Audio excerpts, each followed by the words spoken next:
Feel the real fear with us. প্রিয় listeners, আসসালামু আলাইকুম। ফ্রাইডে স্পেশাল এপিসোডে সকলকে স্বাগত জানাচ্ছি। আশা করি সবাই ভালো আছেন, সুস্থ আছেন। প্রিয় লিসেনার্স, আমরা হ্যালোইন উপলক্ষে দুটি স্পেশাল এপিসোডের আয়োজন করেছিলাম, কিন্তু সঙ্গত কারণে আমরা হ্যালোইন সংক্রান্ত সকল ধরনের পরিকল্পনা বাদ দিয়েছি। এই বাদ দেওয়ার পিছনে অবশ্য যারা বড় ভূমিকা পালন করেছেন তারা আপনারাই। বিভিন্নভাবে আপনারা আমাকে ইমেল করে, মেসেজ করে জানিয়েছেন যে হ্যালোইন নিয়ে আমি যেন কোনো স্পেশাল এপিসোডের আয়োজন না করি। আমি যখন আপনাদের মেসেজগুলো পড়ছিলাম, আমি বিবেচনা করলাম যে আসলেই এই যে হ্যালোইন স্পেশাল এপিসোড, যেটা আমি এতদিন ধরে করে এসেছি, সত্যি এটা বড় ধরনের একটি ভুল ছিল। হ্যালোইন শুধু একটি নিছক অনুষ্ঠান নয়, এটি কোনো হরর কোনো একটি অনুষ্ঠানের পর্যায়েও ফেলা যায় না। প্রচলিত কোনো ধর্মের সাথে এটার কোনো মিল নেই, কোনো ধর্মের আচার অনুষ্ঠানের সাথেও এর মিল নেই। এটি তাহলে কিসের সাথে মিল রয়েছে? হ্যাঁ, এটি রয়েছে ইলুমিনাতির সাথে, যেখানে শয়তানের উপাসনা করা হয়।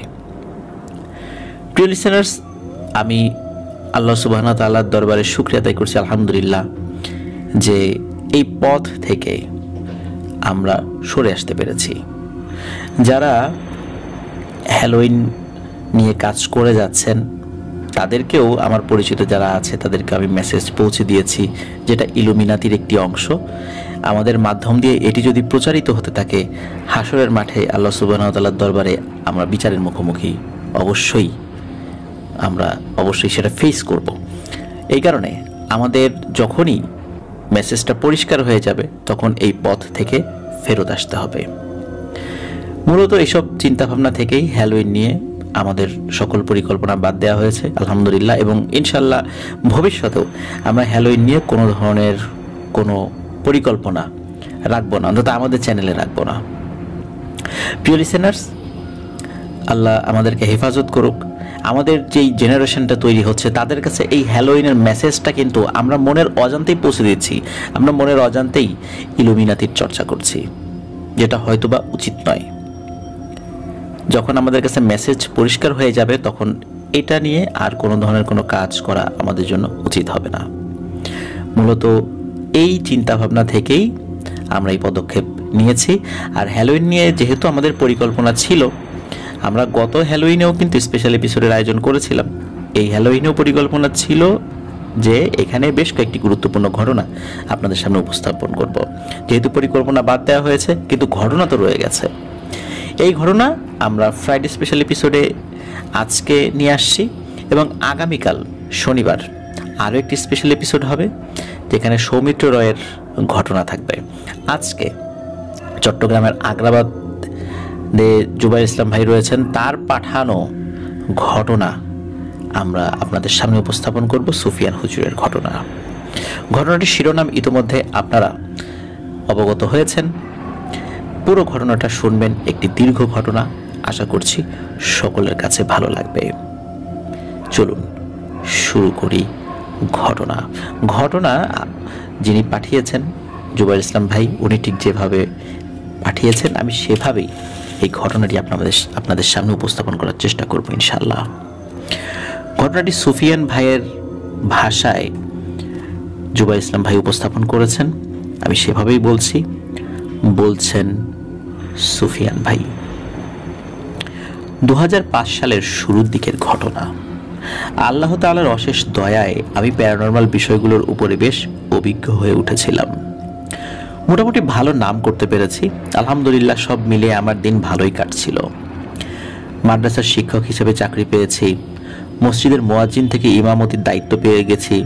বলতে গেলে সবকিছুই ভালো যাচ্ছিল। কিন্তু এর মাঝেও আমার মন থেকে আমার বড় মামা মরহুম সুলাইমান শেখের মৃত্যু রহস্য কখনো মুছে যায়নি। তিনি কোথায় গিয়েছিলেন, কোন বিপদের সম্মুখীন হয়েছিলেন? মারা যাওয়ার আগে তার মুখে শোনা সেই নাম ভেলাদ কাফরিয়ান, ঘাড়ের পিছনে দেখা সেই ত্রিভুজাকৃতি চিহ্ন, সবকিছু আমার মনে ছিল। আমি যখনই বড় দাদাকে ভেলাদ কাফরিয়ান নিয়ে কিছু জিজ্ঞেস করেছি, তখন উনি বলেছেন সময় হলে জানতে পারবে। আর যখন জানবে তখন আর পেছনে ফিরে আসা যাবে না। আমিও সেই সময়ের অপেক্ষায় ছিলাম। অবশেষে সেই সময় আসলো এবং আমার জীবনের খুব কঠিন একটি সময় শুরু হলো। জানুয়ারি মাসের প্রথম দিকের ঘটনা। প্রচণ্ড শীত থাকে তখন গ্রাম এলাকায়, যার কারণে আমি তাহাজ্জুদের সালাত মাঝে মাঝে ঘরেই আদায় করে ফেলতাম। এমনই একদিন সালাত আদায় করতে উঠে কলের দিকে যাচ্ছি অজু করার জন্য। হঠাৎ মনে হলো আমার বাড়ির সীমানার বাইরের দিকে একটি কালো অবয়ব দাঁড়িয়ে আছে। আমি ভেবেছিলাম আমার চাচাতো ভাইদের কেউ হয়তো সালাত আদায় করতে মসজিদে যাচ্ছেন, তাই কে যায় এই বলে হাঁক দিলাম। আমার হাঁক শুনে সেই কালো অবয়বটি আমার চোখের সামনেই অদৃশ্য হয়ে যায়। তখন বুঝতে পারি খারাপ বা ভালো কোনো জিন হয়তো চলাচল করছিল এই পথে। নিশ্চিত নই এটা ভালো না খারাপ। আমি আর কিছু চিন্তা না করে অজু করে ঘরে চলে যাই। তাহাজ্জুদের সালাত আদায় করে কিছুক্ষণ জিকির করে আস্তে আস্তে ফজরের জামাত ধরার জন্য মসজিদের পথ ধরি। সেদিন বিকেল বেলার ঘটনা। আমি মাদ্রাসা থেকে বাসায় এসে দেখি আমার বড় মামাতো ভাই দুজন লোক নিয়ে আমার বাড়িতে এসেছেন এবং আমার জন্যই অপেক্ষা করছিলেন। দুজনের মধ্যে একজন মধ্যবয়স্ক ভদ্রলোক আর একজন যুবক। আমি ভেতরে গিয়ে একটু ফ্রেশ হয়ে তাদের সামনে আসি এবং আমার মামাতো ভাইকে তাদের পরিচয় জিজ্ঞেস করি। তখন আমার মামাতো ভাই বলেন, ওনারা অনেক দূর থেকে এসেছেন। উনি রফিক সাহেব, আব্বার বন্ধু মানুষ এবং পেশায় একজন ফল ব্যবসায়ী। আর ইনি তার বড় ছেলে আরমান, তিনিও একজন ব্যবসায়ী। আব্বা ওনাদের ওইদিকে যখন কাজে যেতেন তখন মাঝে মাঝে ওনাদের বাড়িতেই থাকতেন। এই 2-1 দিন ওনাদের বাড়িতে থাকতেন, আর ওই বাড়িতে থাকার পরে আব্বা অন্য কোথাও চলে যেতেন। ওনারা কুষ্টিয়া থাকেন। গত কয়েক মাস ধরে ওনার ছোট ছেলের সাথে নাকি খারাপ কিছু হচ্ছে। অনেক ডাক্তার কবিরাজ দেখানোর পরেও কোনো কাজ হচ্ছে না, তাই অনেক কষ্ট করে আব্বার খোঁজে এসেছেন। ওনারা জানেন না যে আব্বা অনেক আগেই মারা গেছেন। জানতে পেরে মন খারাপ করে চলে যাচ্ছিলেন দেখে তোর কাছে নিয়ে আসলাম, দেখ কিছু করতে পারিস কিনা। আমি সেই মুরব্বী ভদ্রলোক রফিক মামাকে জিজ্ঞেস করলাম, মামা আপনার কি সমস্যা?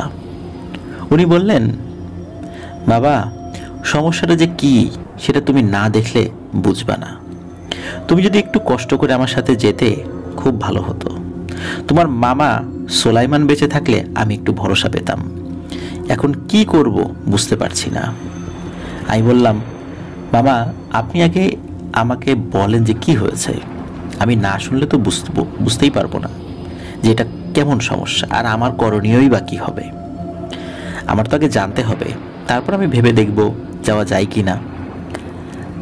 আপনি আমাকে যা বলবেন একটু গুছিয়ে নেন, আমি আপনাদের জন্য একটু খাবার নিয়ে আসি। এই বলে মেহমানদারি করার জন্য আমি ঘরের ভেতরে গেলাম।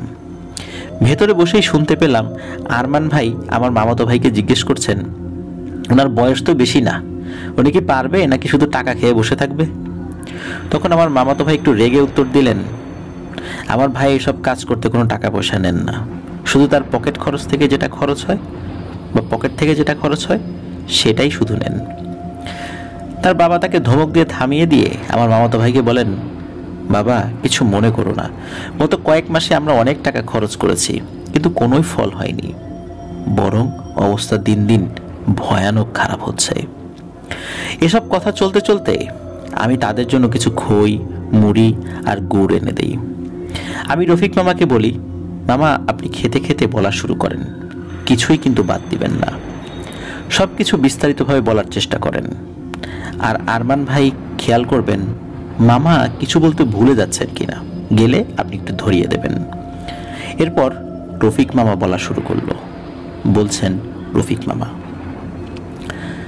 আমার পরিবারে আমি, আমার স্ত্রী, আমার 2 ছেলে, এই নিয়ে আমাদের সংসার। আমার বড় ছেলের ছোটবেলা থেকে লেখাপড়ার প্রতি টান কম থাকায় তাকে অল্প বয়স থেকে আমি ব্যবসা শেখানো শুরু করি।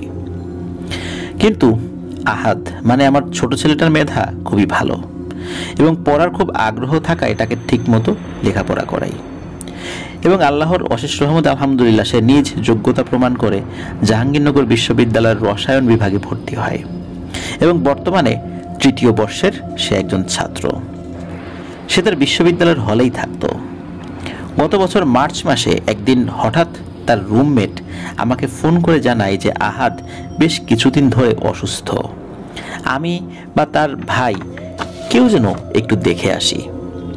আহাদ মানা করায় সে এতদিন জানাতে পারেনি, কিন্তু আজকে হঠাৎ অবস্থা খারাপ হওয়ায় সে তাড়াতাড়ি ফোন করেছে।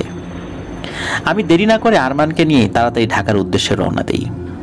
গিয়ে দেখি আমার ছেলেটা শুকিয়ে কাঠ হয়ে গেছে, তার চোখের নিচে কালি পড়ে গেছে, বিছানা আর তার শরীর আলাদা করা যাচ্ছে না, এমন একটা অবস্থা।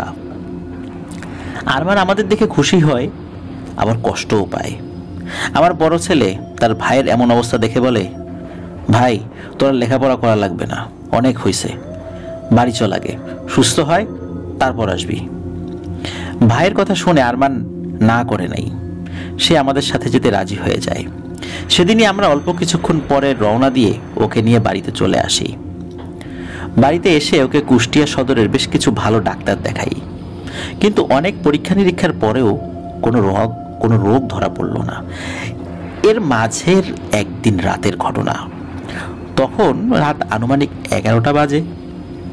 সেদিন আমার দোকান বন্ধ করে আসতে দেরি হয়ে যায়। বাড়ি আসার সময় আমি একটু দূর থেকে দেখি আমাদের গেটের বাইরে একজন বামনাকৃতির লোক দাঁড়িয়ে বাড়ির দিকে তাকিয়ে আছে। আমি একটু সামনে এগিয়ে আসতে সে আমার দিকে না তাকিয়ে ঘুরে উল্টো দিকে হাঁটা শুরু করে। বিষয়টা নিয়ে আমি তেমন কিছু চিন্তা করি না, আমার মনে হলো কোনো ভবঘুরে বা পাগল হতে পারে। এরপরে আমি বাড়ি ঢুকে পড়ি। বাড়ি এসে দেখি সবাই শুয়ে পড়েছে। আমি কাউকে না ডেকে অজু করে আমার ড্রয়িং রুমে এশার সালাত আদায় করতে দাঁড়াই। রুমের লাইট তখন বন্ধ ছিল। সালাত আদায়ের সময় আমার মনে হলো আমার পিছনে কেউ দাঁড়িয়ে আছে। যতক্ষণ আমি সালাত আদায় করছিলাম আমার ততক্ষণই মনে হলো পেছনে কেউ আছে। সালাম ফেরানোর পরে পেছনে তাকিয়ে দেখি না, কেউ তো নেই। যাই হোক, মনের ভুল ভেবে আমি উঠে খানাপিনা শেষ করে ঘুমাতে যাই।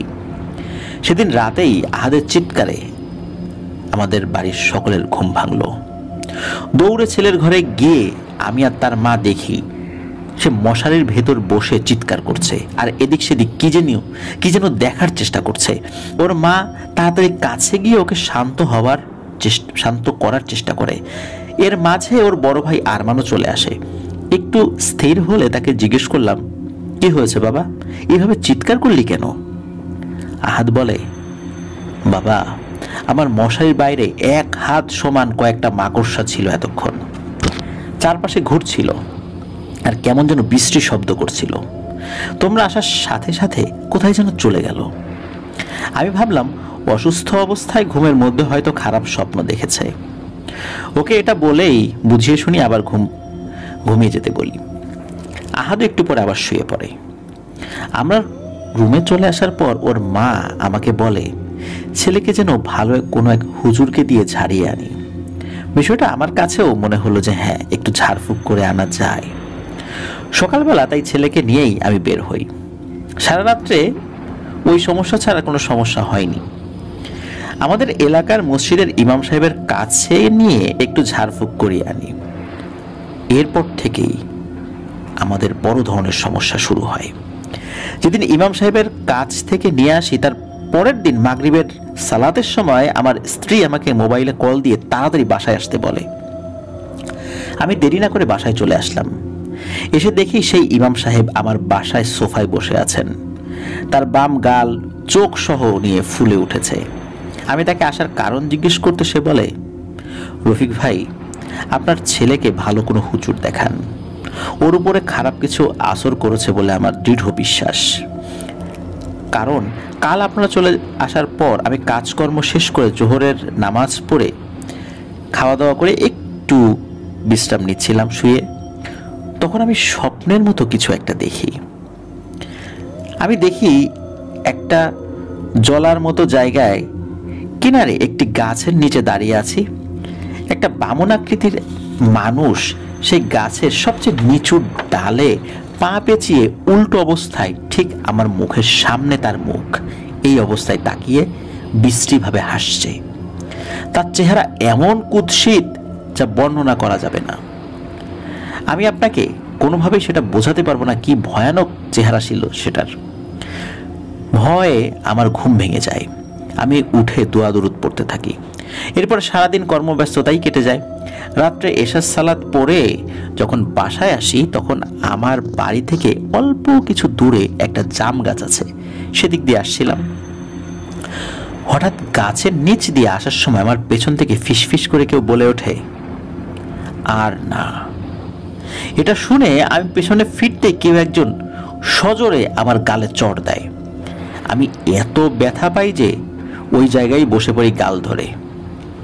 সারা জীবনে এত জোরে আঘাত মনে হয় আমি কখনো পাইনি। একটু পরে সেই দিক দিয়ে একজন মুসল্লি আসছিলেন। তিনি আমাকে দেখতে পেয়ে বাসায় এগিয়ে দেন। আজকে সারাদিন আমি ব্যথায় মসজিদে যেতে পারিনি। একটু সুস্থ বোধ করতেই বের হয়ে মাগরিবের নামাজ পড়ে সরাসরি আপনাদের বাসায় চলে আসলাম। আমার মনে হলো আপনারা বেশ ঝামেলায় পড়তে পারেন, তাই আগেই সাবধান করে গেলাম। ঘরের সবাই 5 ওয়াক্ত সালাত আদায় করুন, ঘরে সকাল সন্ধ্যা কোরআন পাঠ করুন, আর এর মাঝে ভালো কোনো আল্লাহওয়ালা হুজুর পান কিনা দেখেন। আল্লাহ আপনাদের সাহায্য করুন। এই বলে ইমাম সাহেব আর 1 মিনিটও দাঁড়াননি, খুব দ্রুত চলে গেলেন। আমি এবং আমার স্ত্রী বেশ ভয় পেলাম। এর মাঝে আহাদের রুম থেকে মনে হলো সে আমাকে ডাকছে। আমি হেঁটে তার রুমের কাছাকাছি যেতে হতভম্ব হয়ে দাঁড়িয়ে যাই। এর মাঝে আমার স্ত্রীও আমার পেছনে এসে দাঁড়ায় এবং ছেলের রুমের দিকে তাকিয়ে ভয়ে চিৎকার দিয়ে ওঠে আমার স্ত্রী। আমরা দুজনে দেখি ছেলে তার রুমে প্রবেশের যে পথ তার ওইখানে দরজার উপরে পা দিয়ে নিজেকে আটকে উল্টো হয়ে ঝুলে রয়েছে। আর আমাদের দেখতে পেয়ে ওই অবস্থায় দুলে দুলে হাসতে থাকে আর বলে, ওই ইমাম আমাকে এইভাবে দেখছে, শুধু তখন ছিলাম গাছে আর এখন ঘরে, ঠিক যেভাবে আমাকে দেখেছিল দেখ সেভাবেই আমি ঝুলে আছি। এই কথা বলে আবার হাসে।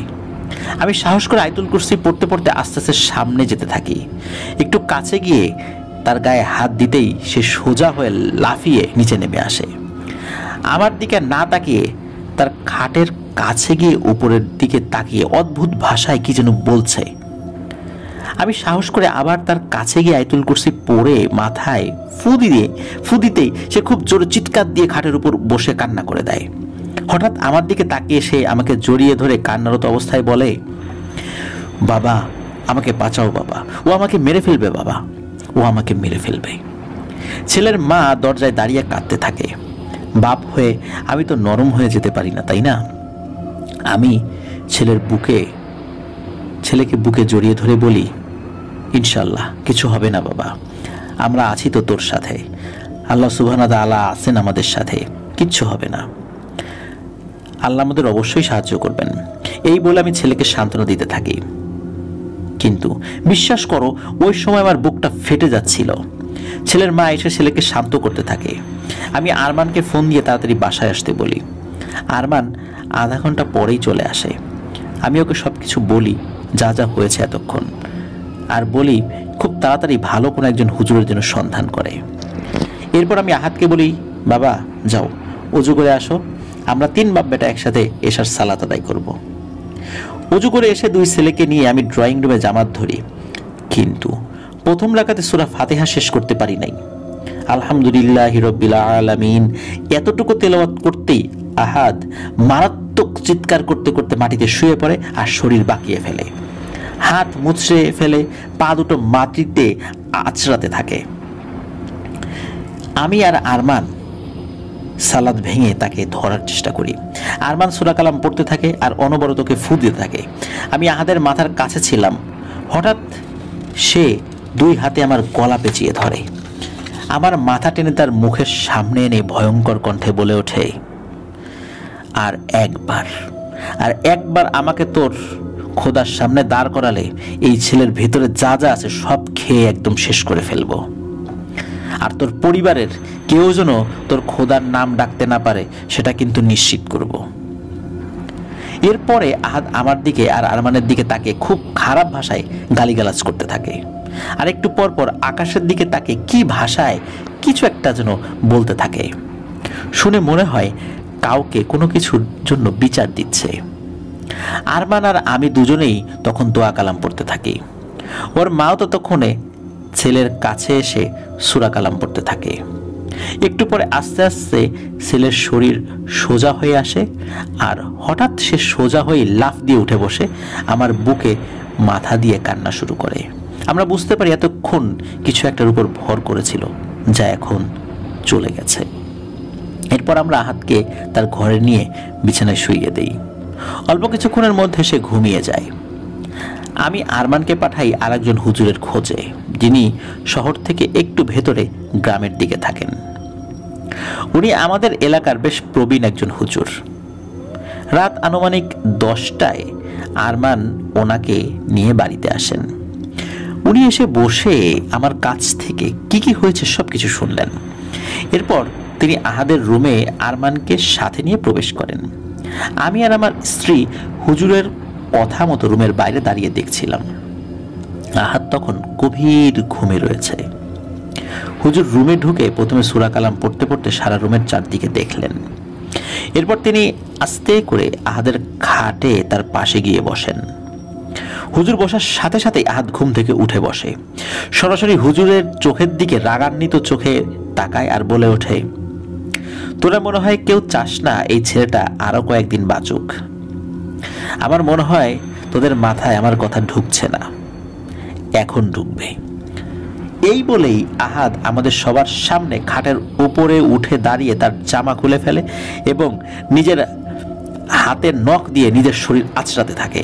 এত জোরে আঁচড় দিচ্ছিল যে কিছু কিছু জায়গায় কেটে রক্ত বের হয়ে যাচ্ছিল। হুজুর এমন আকস্মিক ঘটনায় হতভম্ব হয়ে যান। আরমান দৌড়ে গিয়ে তার ভাইকে টেনে বিছানায় ফেলে দেয় এবং 2 হাত চেপে ধরে যাতে সে আঁচড় কাটতে না পারে। আমিও এগিয়ে আরমানকে সাহায্য করি। এর মাঝে হুজুর পকেট থেকে ওনার তসবিহ বের করে আহাদের মাথায় চেপে ধরে খুব দ্রুত কোরআন থেকে কিছু আয়াত পাঠ করতে থাকেন। এমন সময় রুমের বাইরে দাঁড়িয়ে থাকা আমার স্ত্রী হঠাৎ চিৎকার দিয়ে অজ্ঞান হয়ে যায়। প্রায় সাথে সাথে সারা ঘরে আবর্জনা পোড়ালে যেমন গন্ধ হয় ঠিক তেমন গন্ধে ভরে যায়। আমি দৌড়ে আবার স্ত্রীর কাছে যাই, তাকে পাজাকোলা করে তুলে আমার রুমে নিয়ে বিছানায় শুইয়ে দেই। তারপর দেরি না করে আরমানকে আর হুজুরকে খেয়াল রাখতে বলে আমি ডাক্তারের খোঁজে বের হই। বেশ রাত হয়ে যায়, কিছু না পেয়ে চলে আসি। ঘরে এসে দেখি আমার স্ত্রী খাটের উপরে বসে আছে, তার পাশে হুজুর বসে সূরা কালাম পড়ছেন।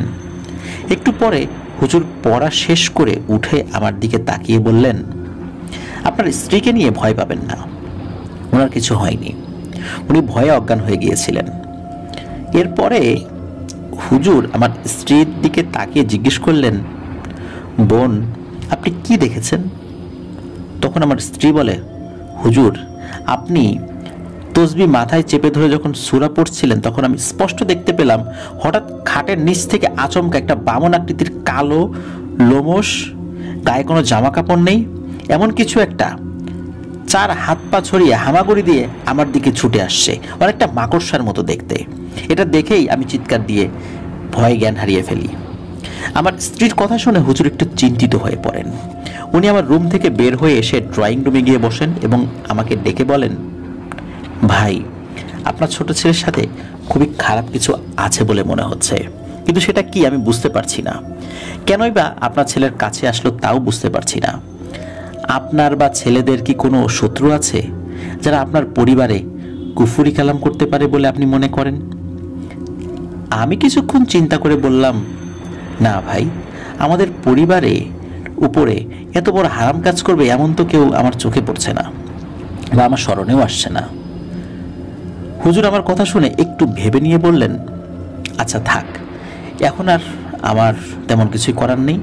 আমি সামনের শুক্রবার বাদ জুম্মা আপনার বাড়িতে আবার আসবো ইনশাল্লাহ। তখন চেষ্টা করে দেখি এই খারাপ জিনিসের সাথে কথা বলতে পারি কিনা। ততদিন আহাদের দিকে খেয়াল রাখবেন যাতে সে নিজের কোনো ক্ষতি না করে ফেলে। নামাজ বাদ দেবেন না কিন্তু ঘরে। বাইরে যখন আজান দেবে তখন নিজেরাও বাড়ির উঠোনে গিয়ে আজান দেবেন। এই কাজগুলো করতে থাকেন, আমি ইনশাল্লাহ শুক্রবার চলে আসব। এই বলে হুজুর বিদায় নিয়ে চলে যান। আমি ওনাকে বিদায় দিয়ে আহাদের রুমে গিয়ে দেখি সে আবার ঘুমিয়ে পড়েছে আর আরমান তার পাশে বসে আছে। এর পরের 2 দিন বাসার সবাই হুজুরের কথা মতো সব পালন করি। আজানের সময় আমি অথবা আরমান কেউ একজন আজান দেই। এর মাঝে আমি বাড়িতে খবর পাঠিয়ে আমার বড় ভাই ও ছোট ভাইকে তাড়াতাড়ি আমাদের বাসায় আসতে বলি। আমার ছোট ভাই মুন্সিগঞ্জে একটি মাদ্রাসায় চাকরি করে এবং বেশ ভালো নামডাক আছে তার এলাকায়। তারা ব্যাপারগুলো শুনে আর দেরি করেনি। বৃহস্পতিবার রাতের মধ্যে আমার বড় ভাই, আমার শ্যালক এবং আমার ছোট ভাই এসে উপস্থিত হয়। আমার ভাই ঘরে ঢুকেই আমার দিকে তাকিয়ে বলে, মেজো ভাই, ঘরে কি কোনো মাছ মাংস পচে গেছে নাকি? এমন বাজে গন্ধ কেন ঘরে? তার প্রশ্নের জবাবে আমি যা যা হয়েছে সবকিছু তাকে বিস্তারিতভাবে বলি। সে চুপচাপ সব শুনে বলে, আচ্ছা, কালকে হুজুর এসে আগে দেখুক, আমিও তো আছি ইনশাল্লাহ। সবাই মিলে আল্লাহ তাআলার কাছে চেয়ে দেখি কোনো সমস্যার সমাধান করতে পারি কিনা আমরা। পরদিন জুম্মার সালাতের পর থেকে মাগরিবের আগ পর্যন্ত হুজুর জন্য অপেক্ষা করতে থাকি, কিন্তু তিনি আসেন না। পরে আমি আরমানকে পাঠাই হুজুরকে নিয়ে আসার জন্য। কিছুক্ষণ পরে আরমান একাই ফিরে আসে এবং এসে আমাদেরকে বলে, বাবা, হুজুর আসতে পারবে না। গত 2 দিন আগে মোটরসাইকেলের সাথে ধাক্কা খেয়ে বেশ আহত হন, এখন সদর হসপিটালে ভর্তি আছেন। এই কথা শুনে আমাদের সবার খারাপ লাগে, কারণ ওই হুজুরকে সবাই খুব ভালোবাসে, উনি খুবই একজন ভালো মানুষ। কিন্তু হঠাৎ করে এমন অ্যাক্সিডেন্ট কেন হলো? এটা কি কাকতালীয় নাকি দুর্ঘটনা, না অন্য কোনো ব্যাপার রয়েছে? আমরা বুঝতে পারছিলাম না। যাক, এরপরে আমার ছোট ভাই আমাকে বলে, মেজো ভাই, আপনি চিন্তা করবেন না, আমি দেখছি কি করা যায়। এরপরে সে বাইরে চলে যায় এবং সাথে কিছু জিনিস কিনে নিয়ে আসে। তার মধ্যে ছিল সুজি দানা, লবণ, মধু আর সরিষার তেল। সে এইগুলো এনে প্রথমে মেঝেতে সুজি দানাগুলো ফেলে এবং ওর মধ্যে একটা বৃত্ত আঁকে। তারপরে বাকি জিনিসগুলো পরে ফু দিয়ে বৃত্তের ভিতরে চলে যায় এবং আমাকে আর আরমানকে বলে যে আহাদকে যেন আমরা নিয়ে আসি। আমরা দুজন আহাদের রুমে গিয়ে দেখি সে খাটের উপর দাঁড়িয়ে উপরের দিকে তাকিয়ে ফিসফিস করে আবার কি কি যেন বলছে। আমার রুমে ঢুকে তার গায়ে হাত দিতেই সে ফিসফিসানি থামিয়ে আমাদের দুজনের দিকে তাকিয়ে হেসে উঠে বলে, কিরে, আমাকে ধরে নিয়ে যেতে আসছিস নাকি? আরে গাধার দল, তোরা কি মনে করেছিস এসব মামুলি কবিরাজি করে কি আমাকে তাড়াবি? চল, আজকে তোদেরকে উচিত শিক্ষা দিয়ে দেব। ওর গলার স্বর শুনে আমরা দুজনেই মারাত্মক ভয় পেয়ে যাই। এত কঠিন গলার স্বর আমরা নিশ্চিত যে দুজনের কেউই কখনোই শুননি। আহাদ নিজে থেকেই খাট থেকে নেমে খালি গায়ে হেঁটে রুম থেকে বের হয়ে ড্রয়িং রুমে ওর ছোট চাচার দেয়া সেই বৃত্তর ভিতরে ঢুকে তার মুখোমুখি বসে। আমি আর আরমান ভয়ে ভয়ে তার পেছন পেছন আসি। বৃত্তের বাইরে তখন আমি, আরমান, আমার বড় ভাই, আমার শ্যালক আর আমার দোকানের একজন কর্মচারী। সবাই যে কোনো পরিস্থিতি মোকাবেলা করার জন্য প্রস্তুত ছিলাম। কিন্তু একটু পরেই আমাদের সবার ভুল ভেঙে গেল। আমার ছোট ভাই আমাদের দিকে তাকিয়ে বলে, যত যাই হোক না কেন, আমি না বলা পর্যন্ত কেউ এই বৃত্তের ভেতরে ঢুকবেন না, ঢুকলে কিন্তু বিপদ হতে পারে। এরপর সে বেশ কিছুক্ষণ চোখ বুঝে বিভিন্ন সূরা কালাম, বিভিন্ন তসবিহ তেলাওয়াত করে ওর গায়ে ফু দিচ্ছিল। আর আমরা দেখতে পাচ্ছিলাম প্রতিবার ফু দেওয়ার পর আহাদের মুখের ভাব আস্তে আস্তে ভয়ঙ্কর হয়ে উঠছিল। কিছুক্ষণ পরে আমার ভাই আহাদকে বলে, আসসালামু আলাইকুম, আপনি কে? কেন এই ছেলেটার উপরে আসর করেছেন? উত্তর আসে, দক্ষিণের দিকে চোখ দিলে চোখ তুলে নেব। আমাকে কি তোরা ভীতু মনে করেছিস? দক্ষিণের ওই জিনিস আমাদের। এইখানে ও চোখ দিয়ে ফেলেছে, আগে দক্ষিণের কাজ শেষ হোক, তারপর এরেও আমরা ব্যবস্থা করে ফেলব। আর আমার প্রভুর, এই আমার প্রভুর বলে সে থেমে যায়। এরপরে সে একেবারে চুপ হয়ে যায়, আর একটা কথাও বলেনি। আমার প্রভুর, এই আমার প্রভুর বলতে কি? তাকে দিয়ে আর কোনো কথাই বলানো যায়নি। আমার ভাই আরো কিছুক্ষণ চেষ্টা করে আহাদের ভেতরে থাকা সত্তার সাথে কথা বলতে ব্যর্থ হয়ে বলে, তুমি যদি আমার প্রশ্নের উত্তর না দাও অথবা এই ছেলেকে ছেড়ে না যাও, তাহলে তোমার এমন অবস্থা করব যে আফসোস করবা। এই কথা বলার সাথে সাথে আহাদ তার জায়গা থেকে উঠে গিয়ে সজোরে তার চাচার বুকের উপর এক লাথি দিয়ে তাকে বৃত্তর বাইরে ফেলে দেয় আর বলে, যতটুকু ওজন ঠিক ততটুকু কথা বলবি, যা পারিস না তাই নিয়ে বড়াই করবি না, একদম জানে মেরে ফেলবো তোকে। এমন সময় মসজিদের এশার আজান শুরু হয়। আহাদ আজানের শব্দ শুনে চোখ মুখ বিকৃত করে অজ্ঞান হয়ে মাটিতে পড়ে যায়। তারপর সবাই মিলে দোয়া কালাম পড়ে আহাদকে তার রুমে রেখে এসে আমি আমার ভাইকে জিজ্ঞেস করলাম, বেশি ব্যথা পাইছিস নাকি ভাই? সে না বোধক মাথা নাড়লেও আমি বুঝেছি যে সে আহাদের লাথিতে খুব ব্যথা পেয়েছে। আবার জিজ্ঞেস করলাম, কি বুঝলি, সেটার কি হয়েছে? আমার ভাই বলল, মেজো ভাই, আমি তেমন কিছু বুঝতে পারি নাই। আহাদের ভেতর থেকে যে কথা বলেছে সে কিছু একটা ইঙ্গিত দিছে, কিন্তু আমি বুঝতে পারতেছি না যে সেটা কি। তবে এতটুকু বুঝেছি, ওর উপর যেটা আছর করেছে সেটা মারাত্মক ভয়ঙ্কর কোনো পিশাচ। কারণ ওর উপর আমি যেসব দোয়া কালাম পরে রুকিয়া করেছি তাতে কম শক্তিশালী অনেক জিনও মারা যায়, কিন্তু এ তো কোনো পাত্তাই দিল না। আমার দ্বারা এর থেকে বেশি কিছু করা সম্ভব না। এরপরে আমার ভাই আরো কয়েকজনকে নিয়ে বাড়িতে আসেন, তারাও দেখেন, বিভিন্নভাবে চেষ্টা করেন, কিন্তু সেই দিনের পর থেকে এখন পর্যন্ত আহাদের মুখ দিয়ে কোনো কথাই বের করা যায়নি। আমিও গত কয়েক মাস যাবৎ বেশ কিছু কবিরাজ এনে দেখিয়েছি, কিন্তু কোনো কিছুতেই কিছুই হয় না, বরং দিন দিন আহাদের অবস্থা খারাপ হয়ে গেছে। এখন তো বলতে গেলে সে একদম পাগল হয়ে গেছে, কারোর সাথে কোনো কথা নেই, সারাদিন উপরের দিকে তাকিয়ে ফিসফিস করে, খাবার দিয়ে আসলে মাছ মাংস ছাড়া কিছুই খায় না, তাও খায় কেমন যেন জন্তুদের মতো। তার রুম নোংরা করে খুবই অবস্থা খারাপ করে ফেলেছে। কেউ কাছে গেলে মারতে যায়, কামড়াতে যায়, সারা রাত জেগে থাকে, একা একা কথা বলে, হাসে, আর ফজরের একটু আগে ঘুমায়। সে ঘুমালে তার মা গিয়ে রুম পরিষ্কার করে আসে, তখন আমরা কেউ একজন পাহারা দেই। এমন খারাপ অবস্থা আমাদের ঘরে, কি আর বলবো। বর্তমানে তাকে তার রুমে তালাবদ্ধ করে রাখতে হচ্ছে। সে যাকে সামনে পাচ্ছে তাকেই মারধর করছে, এমনকি আমি বা তার মাও বাদ যাচ্ছি না। রাত হলেই আমাদের সারা ঘরে মনে হয় কে যেন হেঁটে বেড়ায়, সারা ঘরে দুর্গন্ধ আর ফিসফিসানি শোনা যায়। আমরা খুব আতঙ্কে একটা একটা করে দিন পার করছি। হঠাৎ গতকাল বিকেলে আমার স্ত্রী আমাকে বলে, এত দুনিয়ার কবিরাজ এনে ঘরে উঠাইছো, অথচ একবারও সোলাইমান ভাইয়ের কাছে যেতে পারো নাই? সোলাইমান ভাই এসব কাজ তো করে কতদিন যাবত, তুমি একটু কষ্ট করে সোলাইমান ভাইয়ের বাড়িতে গিয়ে দেখো ওনাকে আনতে পারো কিনা। উনি তো এইসব কাজে অনেক পুরনো মানুষ, গিয়ে কথা বলে দেখো। তুমি সামনাসামনি গিয়ে বললে উনি না করবে না। আমার কেন জানি মনে হচ্ছে, জানি না, তবে সোলাইমান ভাইয়ের কাছে গেলে হয়তো ইনশাল্লাহ কোনো সমাধান পাওয়া যাবে। অনেকদিন ধরে যোগাযোগ না থাকায় আসলে এতদিন আমার সোলাইমান ভাইয়ের কথা মাথায় আসে নাই। আমার স্ত্রী বলার পরেই মনে পড়লো, তা না হলে অনেক আগেই আসতাম। এখন বাবা তুমি বলো আমরা কি করব? সোলাইমান ভাই মারা গেছে এটাও এখানে এসে শুনলাম, শুনে খুবই কষ্ট পেয়েছি। উনি আমার খুবই কাছের একজন মানুষ ছিলেন। চলেই যাচ্ছিলাম, তখন তোমার মামাতো ভাই তোমার কাছে নিয়ে আসলো। এখন বাবা তুমি বলো আমরা কি করতে পারি? এতটুকু বলে রফিক মামা থামলেন। আমি খুব মনোযোগ দিয়ে এতক্ষণ তার কথা শুনছিলাম, মাঝখানে কোনো প্রশ্ন বা কোনো কথা বলিনি। তারপর আরমান ভাইকে জিজ্ঞেস করলাম, আচ্ছা ভাই, রফিক মামা যা যা বলেছেন সবই ঠিক আছে নাকি কিছু বাদ গিয়েছে? তিনি উত্তরে বললেন যে না, তার বাবা যা বলেছে সবই ঠিক আছে। কিন্তু আরমান ভাইয়ের চেহারা দেখে মনে হচ্ছিল তিনি কিছু একটা বলতে গিয়ে বলতে পারছেন না। আমি এই নিয়ে তাকে বিরক্ত করলাম না, আমি জানি সময় হলে তিনি নিজেই বলবেন। আমার মামাতো ভাই আমাকে বললেন, সুফিয়ান কি বুঝলি, কাজটা করবেই? আমি উত্তর দিলাম, ভাই একটু সময় লাগবে, চিন্তা করি।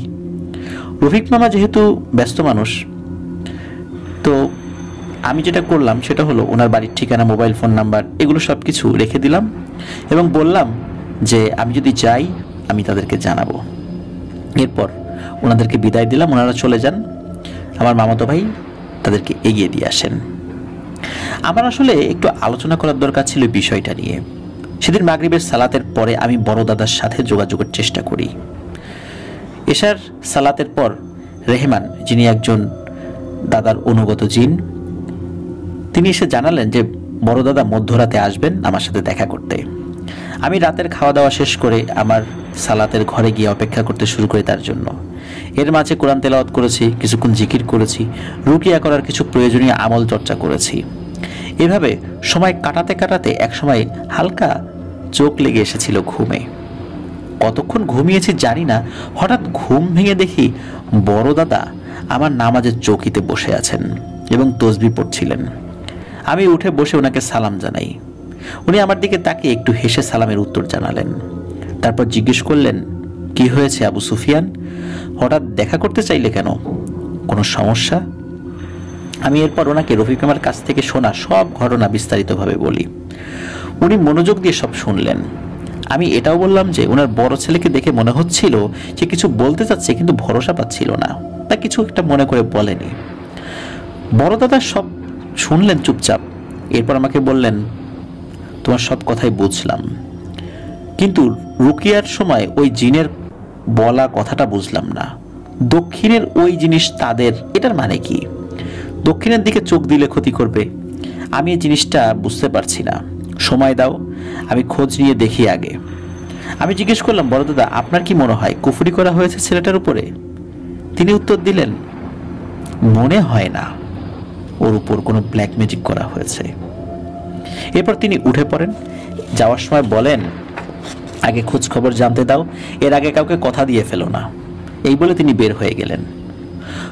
পরের কয়েকদিন বড়দাদার কাছ থেকে আমি কোনো খোঁজ খবর পাইনি, তিনিও আসেননি।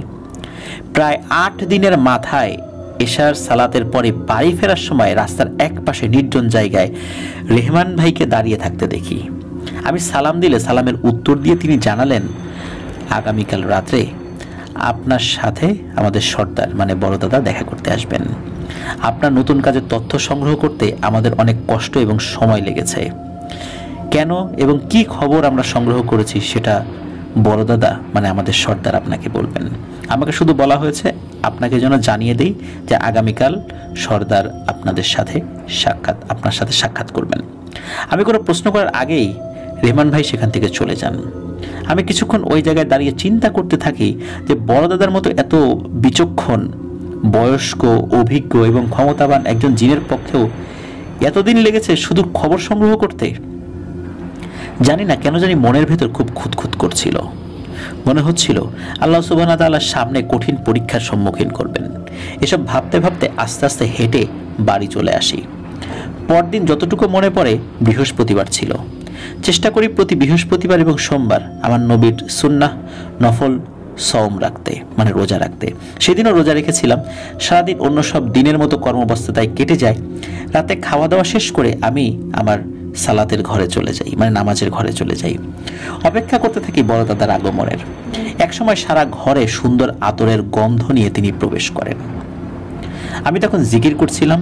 তিনি আমার ঘরে ঢুকতেই সালামের বিনিময় হলো আমাদের মাঝে। এরপর তিনি আমার পাশে বসলেন এবং বললেন, আবু সুফিয়ান, আমি চাই আল্লাহর নাম নিয়ে তুমি এই কাজটি হাতে নাও। এই কাজটি করা খুবই জরুরি। যদিও কাজটি করতে তোমার অনেক কষ্ট হতে পারে, তবে সারা জাহানের মালিক মহান আল্লাহ সুবহানাহু ওয়া তাআলার দয়ায় আমার বিশ্বাস তুমি এই কাজটি করতে পারবে। কয়েকটি পরিবার খুব খারাপ সময় এর মধ্যে দিয়ে যাচ্ছে এবং খারাপ এক শক্তির কুনজরে পড়তে যাচ্ছে। 2টি পরিবার ইতিমধ্যে আক্রান্ত হয়েছে। আমি বড় দাদার কথা কিছু বুঝতে পারছিলাম না। আমি ওনাকে বললাম, বড় দাদা আমাকে একটু ভেঙে বলুন, আমি আসলে বুঝতে পারছি না যে আপনি কি বোঝাতে চাইছেন। এরপর বড় দাদা আমাকে যা বললেন তার সারমর্ম হলো এই যে রফিক মামার পরিবারের কাউকে কোনো কুফরি কালামের দ্বারা কোনো ক্ষতি করা হয়নি। আসল সমস্যা ওনার ছেলের সাথেও হচ্ছে না। আসল সমস্যা হচ্ছে ফারজানা নামের এক মেয়ের সাথে, যে আহাদের সাথে একসাথে লেখাপড়া করে এবং একজন আরেকজনকে পছন্দ করে।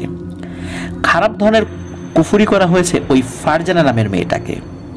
এটা এত শক্তিশালী জাদু যে ওই মেয়ে জাদুর প্রভাবে মারা যাবে না, কিন্তু সে আস্তে আস্তে মানসিক ভারসাম্য হারিয়ে ফেলবে এবং আমৃত্যু সে শক্তিশালী একদল পিশাচের কবলে জিম্মি হয়ে থাকবে। এই মেয়েকে যারাই ভালোবাসবে, এমনকি তার পরিবারের লোকজনও যারা তাকে আদর করবে, তার আত্মীয় স্বজন সবাই ওই পিশাচদের দ্বারা একজন একজন করে আক্রান্ত হবে এবং আস্তে আস্তে মৃত্যুর দিকে এগিয়ে যাবে। এই কুফরির পরিণাম হলো এই মেয়েকে যে ভালোবাসবে এমন কেউ পৃথিবীতে বেঁচে থাকবে না। তার সারা জীবন মানসিক ভারসাম্যহীন অবস্থায় একা একা কাটাতে হবে এবং একটা পর্যায়ে মারা যাবে। এই ধরনের জাদু অনেক প্রাচীন এক কালো জাদু। এই জাদু করতে অনেক খারাপ জিনিসের দরকার হয়েছে, যা আমি বলতে পারছি না বলে দুঃখিত। তবে এতটুকু বলতে পারি, আল্লাহ তাআলার এই দুনিয়াতে যত হারাম জিনিস মানুষ করতে পারে তার মধ্যে সবচাইতে নিকৃষ্ট জিনিসগুলো দিয়ে এই জাদু করা হয়। এবং যে তান্ত্রিক বা কবিরাজ এই ধরনের জাদু করেছে তারা এমন এক শয়তানের কাছ থেকে সেটা শিখেছে যে অনেক আগে থেকেই অভিশপ্ত।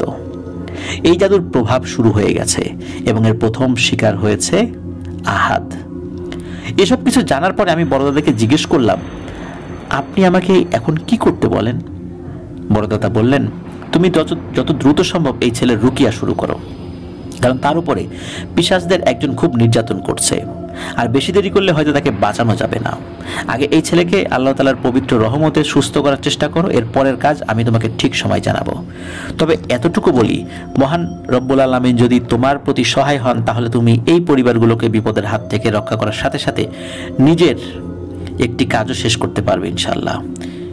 এর বেশি কিছু এখন আর জিজ্ঞেস করো না, সময় হলে একে একে সব কিছুই তোমাকে জানানো হবে অথবা নিজেই জানতে পারবে। মনে অনেক প্রশ্ন থাকলেও আর কোনো প্রশ্নই করতে পারিনি তখন, কারণ আমি জানি এই বিষয়ে আর কোনো প্রশ্ন করলে বড়দাদা বিরক্ত হবেন। তাই প্রসঙ্গ পাল্টে রুকিয়া করার পদ্ধতি জেনে নিলাম। বড়দাদা চলে যাওয়ার আগে বললেন, সুফিয়ান, সামনে অনেক কঠিন কিছু সময় পার করতে হবে, মনে মনে প্রস্তুত হও। আর মনে রেখো, এই কাজে আমি এবং আমার সকল অনুসারীরা সকলে মিলে আল্লাহ সুবহানাহু ওয়া তাআলার রহমতে শেষ পর্যন্ত তোমার সাথে থাকবো ইনশাআল্লাহ। এই বলে বড়দাদা চলে গেলেন। আমি খুব চিন্তিত হয়ে পড়লাম, কারণ বড়দাদা স্পষ্টভাবে আমাকে জানাননি যে আমি কিসের বিরুদ্ধে লড়তে যাচ্ছি। এরপর আমি সালাত আদায় করার লক্ষ্যে মসজিদের উদ্দেশ্যে যাত্রা শুরু করি। বাড়ি থেকে বের হয়ে একটু মনে 10 কদম সামনে হয়তো বা গিয়েছি, যেতেই সালাম দিয়ে হামজা ভাই বড়দাদার অনুসারী একজন জিন, তিনি এসে আমার সামনে দাঁড়ান। আমি কিছু জিজ্ঞেস করার আগেই নিজেই বললেন, এখন থেকে আমাদের যে কোনো একজন সবসময় আপনার আশেপাশে থাকবে, এটা আমাদের হুজুরের আদেশ। এটা নিয়ে দয়া করে কেউ কোনো প্রশ্ন করবেন না। এবার আমি রেগে গেলাম এবং বললাম, আপনাদের কাউকে আমি কোনো প্রশ্নই করব না।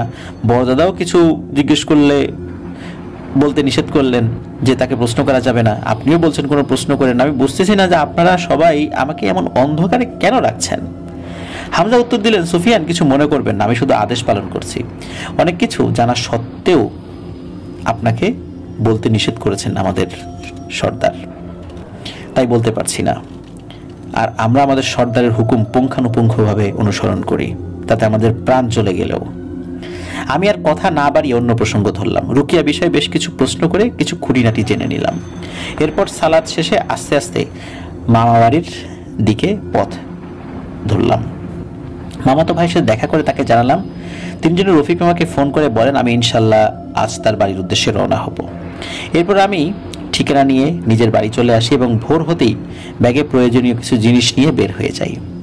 সারা সকাল অনেক ঝক্কি ঝামেলা পেরিয়ে বেলা 12:30 নাগাদ আমি রফিক মামাদের বাড়িতে পৌঁছলাম। আগেই ফোনে জানানো হয়েছে, তাই রফিক মামা বাড়িতেই ছিলেন। আমাকে তিনি বাড়ির ভেতরে নিয়ে গিয়ে সোফায় বসতে বলে আরমান ভাইকে ডাকেন। আরমান ভাইও এসে আমার সাথে সালাম এবং কুশল বিনিময় করে আমার পাশে বসেন। জুম্মার দিন থাকায় আমি ব্যাগ রেখে তাদের সাথে নিয়ে মসজিদে চলে যাই। নামাজ শেষে ঘরে এসে দেখি ঘরে আরো 4-5 জন পুরুষ মানুষ উপস্থিত। রফিক মামাকে জিজ্ঞেস করতে তিনি বলেন, বাবা, তুমি কাজ শুরু করলে তখন আহাদ আক্রমণ করতে পারে ভেবে এদেরকে খবর দিয়ে আমি নিয়ে এসেছি। আহাদ কিছু করতে গেলে এরা ধরে রাখবে। আমি শুনে খুবই বিস্মিত হই এবং বুঝতে পারি কতটুকু মারমুখী হলে একজন বাবা ছেলেকে সামলাতে বাইরে থেকে মানুষ ডাকেন। এরপর আমি আমার কাজ শুরু করে দিই। শুরুতেই আমি ঘর বন্ধ করি, তারপর ড্রয়িং রুমের জিনিস সরিয়ে একটু বড় জায়গা তৈরি করিয়ে নিই। ফ্লোরে পরিষ্কার বিছানার চাদর বিছিয়ে তার উপরে কিছু পরা পানি ছিটিয়ে দেই। এমন অনেক কাজ শেষে আমি রফিক মামাকে বলি ছেলেকে নিয়ে আসেন। উপস্থিত লোকজন সবাই আহাদের রুমের দিকে যান এবং জোর করে তাকে ধরে নিয়ে এসে বসান আমার সামনে। আহাদকে দেখে আমি আঁতকে উঠি। মনে হচ্ছিল একটা মানুষের কঙ্কালের উপর শুধু চামড়ার কাপড় পরিয়ে দেওয়া হয়েছে, এমন একটা খারাপ অবস্থা তার। আমার বড় দাদার কথা মনে পড়ে যে আর কিছুদিন গেলে হয়তো একে বাঁচানো যাবে না। রফিক মামাকে আমি বলি, মামা, ঘরের সব সদর দরজা খুলে দিন। তিনি খুলে দিয়ে আসেন। এরপর আমি রুকিয়ার জন্য প্রয়োজনীয় আমল শুরু করি। আমি সাধারণত জিকির দিয়ে শুরু করি সব সময়। শুধু আমি না, যারা রুকিয়া করেন তাদের অনেকেই জিকির দিয়ে শুরু করতেই পছন্দ করেন। বেশ কিছুক্ষণ চোখ বন্ধ করে জিকির করার পর আমি আহাদের দিকে তাকালাম।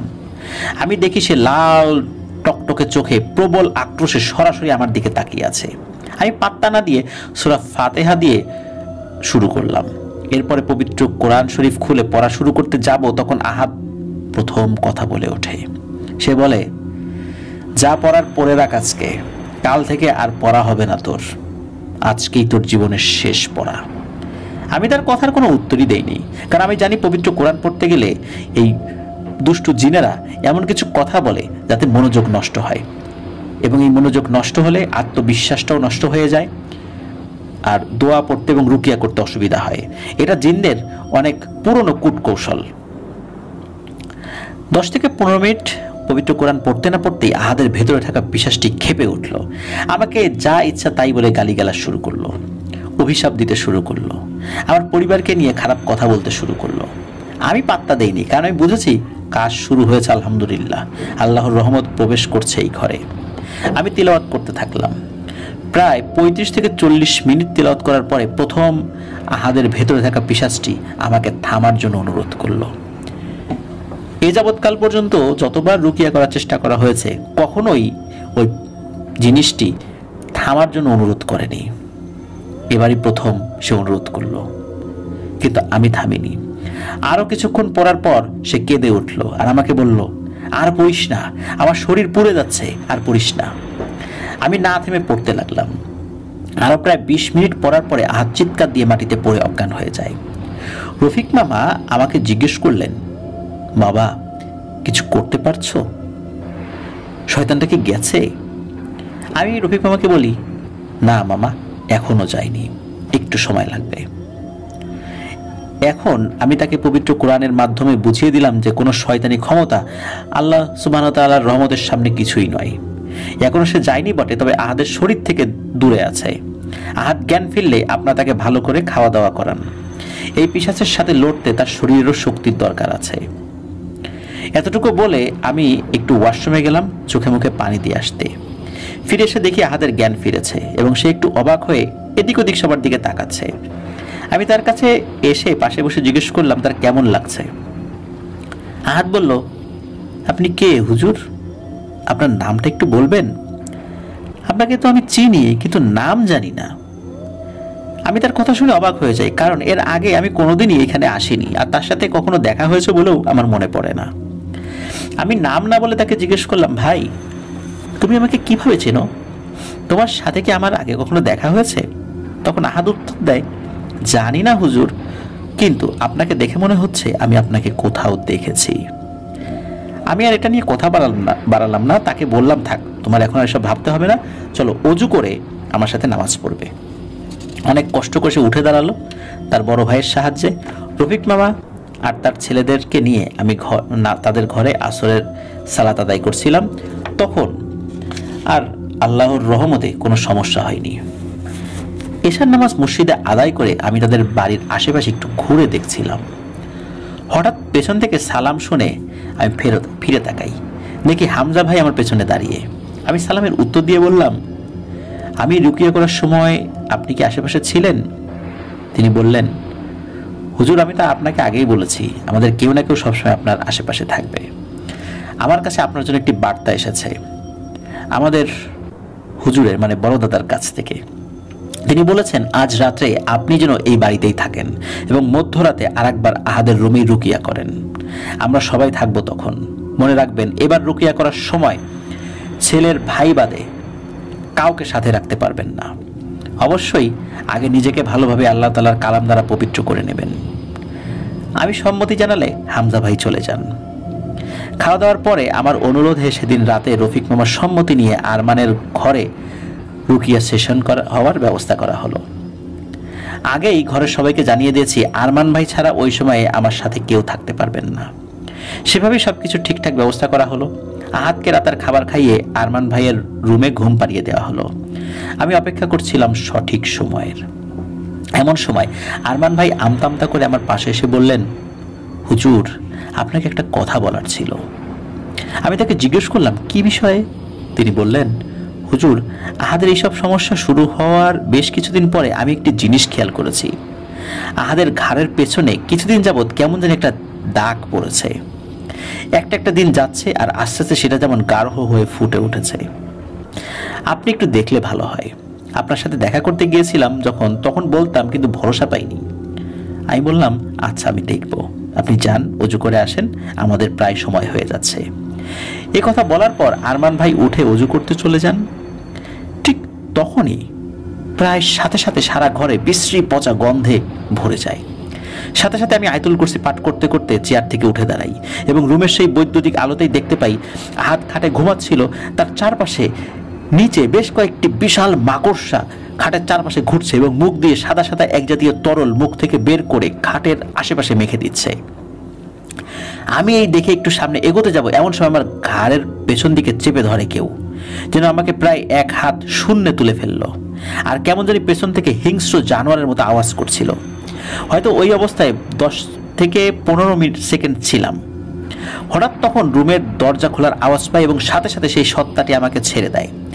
মাটিতে পড়ে যাওয়ার আগে দেখলাম বামন আকৃতির কালো লোমশ কিছু একটা আমার পাশ দিয়ে প্রায় চোখের পলকে মাকড়সার মতো চার হাত পা ছড়িয়ে দ্রুত খাটের নিচের দিকে চলে গেল। আমি টের পেলাম আমার হাত ধরে কেউ একজন একটানে আমাকে দাঁড় করিয়ে দিলেন। পেছনে ফিরে দেখি হামজা ভাই, রেহমান ভাই, সাদিক ভাই সহ আরো প্রায় 5-6 জন। এরা সবাই বড় দাদার অনুগত জিন। তারা ঘরের ভেতরে প্রবেশ করলেন। আমি বেশ সাহস পেয়ে গেলাম আল্লাহর রহমতে। রেহমান ভাই বললেন, আর দেরি করা যাবে না, আপনি রুকিয়া শুরু করেন, বাকিটা আমরা দেখছি। আমি রেহমান ভাইয়ের কথা মতো পবিত্র কোরআন খুলে পড়তে শুরু করলাম। এমন সময় সামনে তাকিয়ে দেখি আহাদ খাটে উঠে দাঁড়িয়েছে এবং বলছে, এই হুজুর, এগুলো বন্ধ কর, আর এদেরকে চলে যেতে বল, তা না হলে এই ছেলেকে এখানেই জানে মেরে ফেলবো। আমি কথা না শুনে পড়ে যেতে লাগলাম। এর মাঝে রেহমান ভাই সহ সবাই খাটের চারপাশ ঘিরে দাঁড়িয়ে গেছে, কিন্তু তারা কেউ খাটের উপরে যেতে পারছে না। সাদিক ভাই হঠাৎ বলে ওঠেন, হুজুর, আপনি পড়তে পড়তে বিছানায় উঠে তার কপালে পবিত্র কোরআন ছুঁয়ে দিন। একথা শুনে আহাদের ভেতরে থাকা সত্তাটি চিৎকার করে বলে ওঠে, খবরদার হুজুরের বাচ্চা, কাছে আসলে একে কিন্তু মেরে ফেলবো, তোর পুরো পরিবার ধ্বংস করে দেব। তুই জানিস না আমি কে, কিন্তু এরা কিন্তু ভালো করেই জানে যে আমি কে। এরা সবাই জানে। এই বেঈমানের দল, তোরা জানিস না যে আমার কিছু হলে তোরা কেউ তার কাছ থেকে বাঁচবি না? রেহমান ভাই বললেন, কার কাছ থেকে বাঁচবো না বাঁচবো সেটা তোর মতো নোংরা কারো কাছ থেকে আমরা শুনতে চাই না। আমরাও চাই তোর সেই নোংরা কুৎসিত প্রভু এবার বাইরে আসুক। অনেক খুঁজেছি তোদেরকে আমরা, কিন্তু এতদিন ধরে কাপুরুষ শয়তানের মতো লুকিয়েছিলি। কিন্তু দেখ আমার আল্লাহ তাআলার ক্ষমতা, যে ইনসান জাতিকে তোর প্রভু কোনোদিন মূল্য দেয়নি, নিজের পাপিষ্ঠ কাজে বলি দিয়েছে, যাকে ইচ্ছা তার ক্ষতি করেছে, আর সেই ইনসানদের একজন মহান আল্লাহ তাআলার হেদায়েতপ্রাপ্ত একজন বান্দাকে দেখে তোর রূহ কেঁপে উঠেছে। ভেবে দেখ, মালাকুল মউত তোর সামনে আসলে কি করবি? তৈরি হ শয়তান। আমাদের উপরে আদেশ আছে তোকে এখন থেকে যেন জীবিত কোনোভাবেই আমরা কাজ করতে না দেই এবং এখান থেকে তোকে জীবিত বের হতে না দেই। সেইভাবে প্রস্তুত হয়েই আমরা এসেছি। ডাক তোর সেই কাপুরুষ প্রভুকে, দেখ তোকে আজ বাঁচাতে আসে কিনা। আমি রেহমান ভাইয়ের কথা কিছুই বুঝতে পারছিলাম না। আমি শুধুই পড়ে যাচ্ছিলাম আর এক পা করে সামনে যাচ্ছিলাম। হঠাৎ আহাদ চিৎকার থামিয়ে বিছানায় লুটিয়ে পড়লো আর দেখলাম রেহমান ভাইরা সবাই তাদের পাঞ্জাবির ভেতর থেকে মোটা মোটা কিছু শেকল বের করে দাঁড়ালো। আমাকে হামজা ভাই বললেন, হুজুর, আপনার কাজ শেষ, আপনি কষ্ট করে ছেলেটাকে নিয়ে ঘর থেকে বের হয়ে যান। আমি দেরি করিনি। টেবিলের উপরে পবিত্র কোরআন শরীফ রেখে আহাদকে নিয়ে রুম থেকে বের হয়ে আসি। বাইরে এসে দেখি আরমান ভাই মেঝেতে অজ্ঞান হয়ে পড়ে আছেন আর বাসার সবাই ঘুম। এত কিছু হয়ে যাচ্ছে, এদিকে কেউ কিচ্ছু টের পাইনি। আমি অবাক হলাম। আহাদকে আরমান ভাইয়ের পাশের সোফাতে বসিয়ে দিয়ে আমি উঠে দাঁড়াই। হঠাৎ আহাদের ঘাড়ে চোখ পড়তেই চোখ আটকে যায় আমার। আহাদের ঘাড়ের পেছনে উল্টো করে একটি ত্রিভুজের মতো আঁকা চিহ্নটি দেখে আমার মনে হলো আমি এটা আগেও দেখেছি, কিন্তু কোথায় মনে করতে পারিনি। এর মধ্যে মনে হচ্ছিল আরমান ভাইয়ের রুমের ভেতরে ভয়ঙ্কর রকমের মারামারি ধস্তাধস্তি হচ্ছে। মনে হচ্ছিল সেই রুমে কোনো এক ভয়ঙ্কর ক্রোধে ফেটে পড়া জানোয়ারকে সবাই মিলে মেরে মেরে শান্ত করছে। একটু পরপর শোনা যাচ্ছিল ভয়ঙ্কর স্বরের আর্তনাদ। এভাবে অনেকক্ষণ মারামারি চলেছিল সেদিন। বেশ কিছুক্ষণ পর আমি দেখলাম রেহমান ভাইয়েরা গলায় হাতে পায়ে শেকল পরিয়ে বেটে কালো উলঙ্গ লোমশ একটি সত্তা, যার চোখ ছিল মাকড়সার চোখের মতো, নাকের উপর থেকে সারা কপাল জুড়ে শুধু কালো কালো ছোট ছোট অসংখ্য চোখ। তার নাক বলতে কিছু ছিল না, নাকের স্থানে শুধু 2টি ছিদ্র ছিল। কিন্তু ঠোঁটের দিকটা মানুষের মতো, যা তার চেহারাকে আরো আরো ভয়ঙ্কর করে তুলেছিল। এমন ভয়ানক আকৃতি সেই পিশাচকে টেনে হিচড়ে ঘর থেকে বের করছেন সবাই। আর সেই পিশাচটি চিৎকার করে অদ্ভুত এক ভাষায় উপরের দিকে তাকিয়ে কিছু বলছিল। আমি কিছুই বুঝতে পারছিলাম না। হঠাৎ তার চিৎকারের মধ্যে একটি নাম আমার কানে আটকে যায়, ভেলাত কাফরিয়ান। বিদ্যুতের চমকের মতো সাথে সাথে আমার মনে পড়ে যায় আহাদের ঘাড়ের পিছনে থাকা উল্টো ত্রিভুজ আকৃতির সেই চিহ্ন আমি আমার বড় মামা মরহুম সুলাইমান শেখের ঘাড়ে দেখেছিলাম তার মৃত্যুর মাস 3 আগে। তার মুখেও শোনা গিয়েছিল এই নাম, ভেলাত কাফরিয়ান। আমি সাথে সাথে উঠে রেহমান ভাইদের পেছনে যেতে চাইলে হামজা ভাই পেছন ফিরে আমাকে বলেন, সুফিয়ান, আপনি এই বিষয়ে আমাদের হুজুরকে জিজ্ঞেস করে নেবেন। এখন আপনি এই পরিবারের বালা মুসিবত কেটে যাওয়ার জন্য কিছু আমল করে নিন, আমরা এই শয়তানকে হুজুরের কাছে নিয়ে যাচ্ছি। এই বলে ওরা সবাই বের হয়ে চলে যান। ওরা যাওয়ার 5 মিনিটের মধ্যে ঘরের সবার ঘুম ভাঙে। আমি বুঝতে পারি ওনাদের হয়তো রেহমান ভাইয়েরা ঘুম পাড়িয়ে রেখেছিলেন। আর আরমান ভাইয়ের রুমে গিয়ে দেখি সারা ঘরে ছোট বড় বিভিন্ন সাইজের মাকড়সা মরে পড়ে আছে, আর সারা ঘরে এদিক সেদিক ছোপ ছোপ রক্ত। এইসব দেখে বাড়ির সবাই ভয় পেয়ে যান। আমি তাদেরকে জানাই, আল্লাহ তাআলা আপনাদের পরিবারের উপর রহমত করেছেন, ভয় নেই, বিপদ ইনশাল্লাহ কেটে গেছে। আহাদকে নিয়ে গোসল করান, এতিম মিসকিনদের ভালো খাবারের সহিত আরও কিছু উপঢৌকন দিয়ে দিয়েন আপনাদের সাধ্য অনুযায়ী। আপনাদের উপকার করতে গিয়ে যেই হুজুর বিপদে পড়েছেন তার চিকিৎসার ব্যবস্থা করুন, তাকে আর্থিকভাবে সাহায্য করুন, ইনশাল্লাহ আর কোনো সমস্যা হবে না। এরপরে আহাদ আলহামদুলিল্লাহ আল্লাহ তাআলার দয়াতে সুস্থ হয়ে উঠেছিল। রফিক মামার পরিবার আর কোনো সমস্যা হয়নি। কিন্তু আমার জীবনের কঠিন এক অধ্যায় সূচনা হয়েছিল এই ঘটনা থেকেই। আমি জানতে পারি বড় দাদার অধীনে পরবর্তীতে সেই পিশাচ জিনদের আইন অনুযায়ী, বা পিশাচের যে জিনটাকে আটক করা হয়েছিল, পিশাচকে জিনদের আইন অনুযায়ী বিচার করে সব সর্দারদের সম্মতিতে তাকে মৃত্যুদণ্ড দেয়া হয়েছিল। এরপরে আমি জড়িয়ে পড়ি ভেলাত কাফরিয়ান নামের এক ভয়ঙ্কর কাফের জিন সম্রাটের সাথে, যে নিজ জাতির কাছে সবচেয়ে ঘৃণিত এক প্রাচীন জিন। তার সাথে ভয়ানক এক সংঘর্ষের কারণে আমার জীবনের সবচেয়ে খারাপ কিছু সময় পার করতে হয়েছে, সেটি এখন আপনাদেরকে বলতে যাচ্ছি। রফিক মামার বাসার ঝামেলা শেষ করে আমার নিজ বাসায় চলে আসি। অপেক্ষা করতে থাকি কখন বড় দাদার সাথে দেখা হবে, কারণ অনেক প্রশ্ন আছে আমার মনে যার উত্তর জানা প্রয়োজন। প্রায় 3 সপ্তাহ পরে দেখা হয় বড় দাদার সাথে। উনি তাহাজ্জুদের সালাতের সময় আসেন। যতটুকু মনে পড়ে আমি তখন কোরআন শরীফ পাঠ করছিলাম। সুন্দর আতরের ঘ্রাণ পেয়ে আমি আয়াত শেষ করে পেছনে ঘুরে ওনাকে সালাম দিলাম। উনি সালামের উত্তর দিয়ে চুপ করে বসে রইলেন। আমি অপেক্ষা করছিলাম কখন উনি কিছু বলবেন। একটু পরে বড় দাদা আমাকে বললেন, তোমার মনে অনেক প্রশ্ন ঘুরছে আমি জানি, কিন্তু সব প্রশ্নের উত্তর দেয়া যাবে না আবু সুফিয়ান। যতটুকু তোমার জানা উচিত ঠিক তাই জানতে পারবে, এর বেশি না। আমি প্রশ্ন করলাম, বড় দাদা, আমার কি জানার অধিকার নেই? তিনি বললেন, অধিকারের কথা না সুফিয়ান, বিষয়টি হচ্ছে গোপনীয়তা নিয়ে। এই মুহূর্তে আমি তোমাকে সব ভেঙে বলতে পারছি না, কারণ আমি জানতে পেরেছি যে শয়তানটার উপর তুমি রুকিয়া করে এসেছো সে কাফরিয়ানের খুব অনুগত এবং শক্তিশালী একজন অনুসারী। তাকে নিয়ে গিয়ে অনেক প্রশ্নের উত্তর আদায় করা হয়েছে।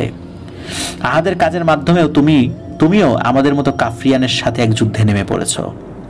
তাই তোমার খুব সাবধান থাকতে হবে। আমি জিজ্ঞেস করলাম, বড় দাদা, আপনি কিছু করছেন না কেন এই বিষয়ে? বড় দাদা বললেন, তুমি হয়তো মনে করো জিনেরা অনেক কিছুর ক্ষমতা রাখে। আস্তাগফিরুল্লাহ, ভুলেও কোনোদিন এমন চিন্তা মাথায় আসতে দেবে না, এতে তোমার ঈমান দুর্বল হয়ে যাবে। মহান আল্লাহ রব্বুল আলামিন আমাদেরকে অল্প বিস্তার ফারাক করেছেন ইনসানদের কাছ থেকে, সেটা এমন বড় কিছু না।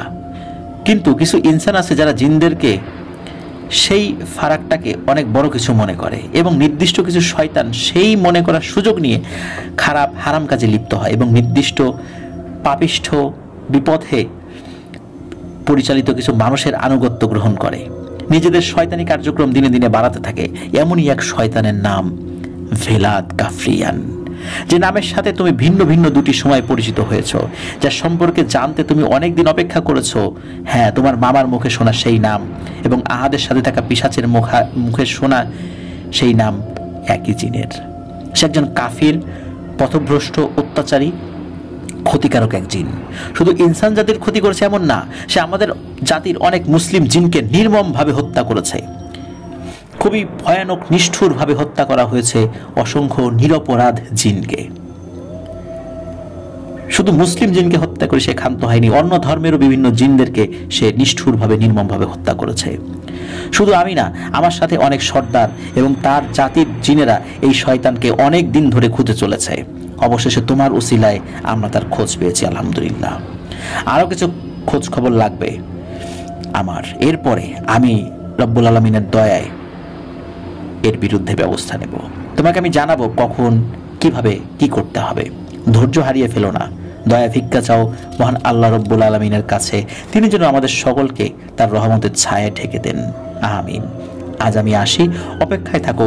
আমি যদি নাও আসতে পারি, আমার যদি কখনো মৃত্যু হয়ে যায়, আমার অনুগতদের কেউ এসে তোমাকে খবর জানিয়ে যাবে ইনশাল্লাহ। কারণ হায়াত মৌত সবকিছু আল্লাহ সুবহানাহু ওয়া তাআলার হাতে, কে কখন মারা যাবে জানি না। এতটুকু বলে বড় দাদা বিদায় নিয়ে সেদিনের মতো চলে গেলেন।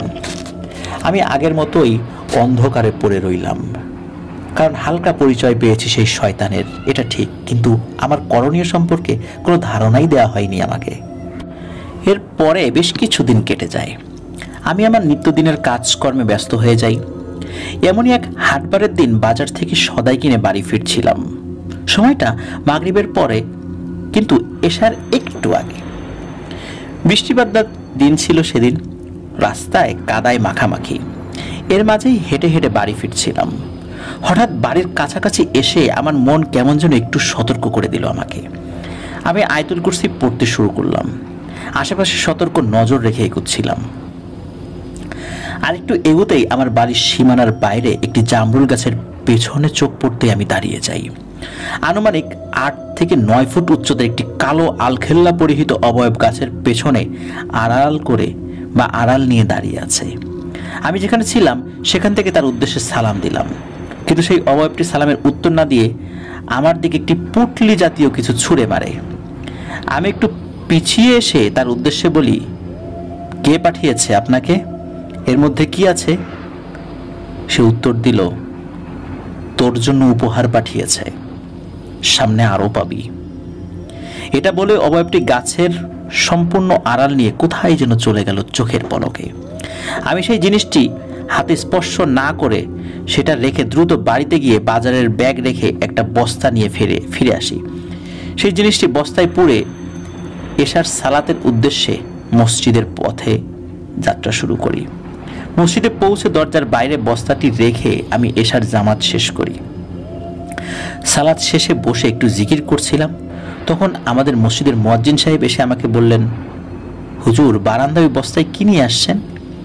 আমি বললাম, বস্তায় কি আছে আমি এখনো দেখিনি, কিন্তু কোনো সমস্যা হয়েছে কি? উনি বললেন, আপনি আসেন, এসে নিজেই দেখেন। আমি দ্রুত ওনার সাথে বাইরে যাই। গিয়ে দরজার বাইরে বস্তার নিচ থেকে বের হওয়া রক্তে লাল হয়ে উঠেছে জায়গাটি, সেটি দেখতে পেলাম।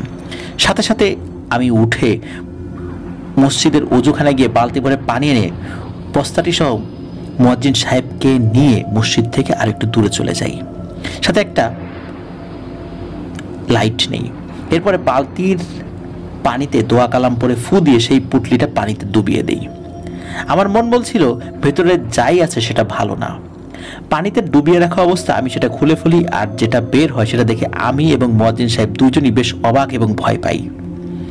ভেতরে একটি শূকরের কাটা মাথা, যেটা নিচ দিয়ে তখনও রক্ত পড়ছিল ফোঁটায় ফোঁটায়। কিছু নারী ভুঁড়ি আর এক টুকরো সাদা কাপড় মুড়িয়ে কালো সুতো দিয়ে বেঁধে রাখা হয়েছে সেই নারী ভুঁড়ির সাথে। এসব দেখে মুয়াজ্জিন সাহেব সহ্য করতে না পেরে বমি করে ফেলেন। আমি নিজেও বেশ অসুস্থ বোধ করি। দেরি না করে খুব দ্রুত সেই সাদা কাপড়টি খুলে নিয়ে ওই নাপাক জিনিসগুলো দোয়া কালাম পরে ফু দিয়ে মাটি চাপা দিয়ে দেই এবং কাপড়টি সাথে নিয়ে বাড়ি চলে আসি। বাড়ি আসার সময় আমি বড় দাদার কথা স্মরণ করি, এই কারণে যে উনি আমাকে কিছু দোয়া শিখিয়ে দিয়েছিলেন, কিছু নিয়ম শিখিয়ে দিয়েছিলেন। আর বড় দাদার এই শিখিয়ে দেওয়ার নিয়মে আমি তার সাথে যোগাযোগের চেষ্টা করি। বাড়িতে এসে আমি আমার নামাজের ঘরে যাই এবং সেই কাপড়ের টুকরোটি রেখে এসে ওযু করে ঘরে ঢুকি। রাত্রে খাওয়া দাওয়া শেষে এসে ঘুমানোর চেষ্টা করি, কিন্তু অনেকক্ষণ এপাশ ওপাশ করি, ঘুম আসছে না দেখে উঠে নামাজ ঘরে চলে যাই। বেশ কিছুক্ষণ পবিত্র কোরআন শরীফ তেলাওয়াত করে একটু জিকির করছিলাম, ঠিক তখন দেখি বড় দাদা ঘরে ঢুকলেন। সাথে আরও 4-5 জন এসেছেন। আমি সালাম বিনিময় করে বড় দাদাকে জানালাম সন্ধ্যার সেই ঘটনা। এরপরে কাপড়ের টুকরোটি তার হাতে দিলাম। উনি কালো সুতো খুলে কাপড়টি মেলে ধরলেন। ভেতরে কিছু লেখা ছিল। দেখতে পেলাম যে লেখা পড়ার সময় বড় দাদা সুন্দর সাদা দাড়ির সেই নুরানি সুরতখানি কেমন যেন চিন্তিত হয়ে উঠছিল।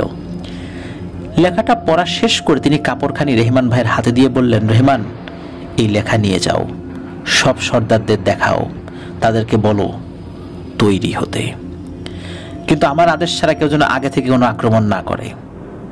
রেহমান ভাই বের হয়ে যেতে বড় দাদা আমাকে বললেন, সুফিয়ান, ওই কাপড়ে হুমকি দেওয়া হয়েছে, তোমার খুব সাবধান থাকতে হবে, নিজের পরিবারের প্রতি খেয়াল রাখবে, বিশেষ করে বাচ্চাদের প্রতি। কাফরিয়ানের পক্ষ থেকে এসেছে ওই বার্তা। এখন থেকে এই ঝামেলার কোনো নিষ্পত্তি না হওয়া পর্যন্ত তোমার পরিবারের কাউকে বাড়ির সীমানার বাইরে যেতে দেবে না, কঠোরভাবে নিষেধ করবে। আমি যেভাবে বলছি ঠিক সেভাবে বাড়ির সীমানা বন্ধ করে দেবে। কিছুদিনের মধ্যে তোমার সাথে একজন রাকি যোগাযোগ করবেন। যোগাযোগ করা হলে তুমি অবশ্যই সেখানে যাবে। চিন্তা করো না, তোমার অনুপস্থিতি তোমার পরিবারের হেফাজতের জন্য আমার অধীনস্থদেরকে আমি সেখানে মোতায়েন করব। বাকিটা সব কিছুই আল্লাহ সুবহানাহু ওয়া তাআলার হাতে, আর আল্লাহর রহমতের অপেক্ষায় থাকতে হবে আমাদের। আরও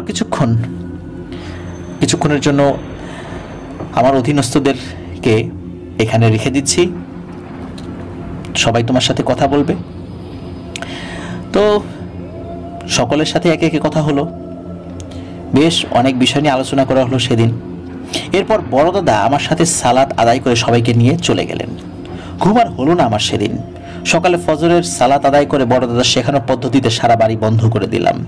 খুব বিচলিত হয়ে পড়লাম, হঠাৎ এমনটা কেন হচ্ছে?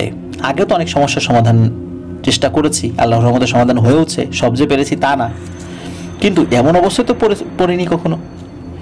কিছুদিন আর অপেক্ষা করতে হলো না। সেদিন সকাল 10টার দিকে রফিক মামা আমাকে ফোন দিয়ে বললেন, আহাদ আমার সাথে দেখা করতে চায়।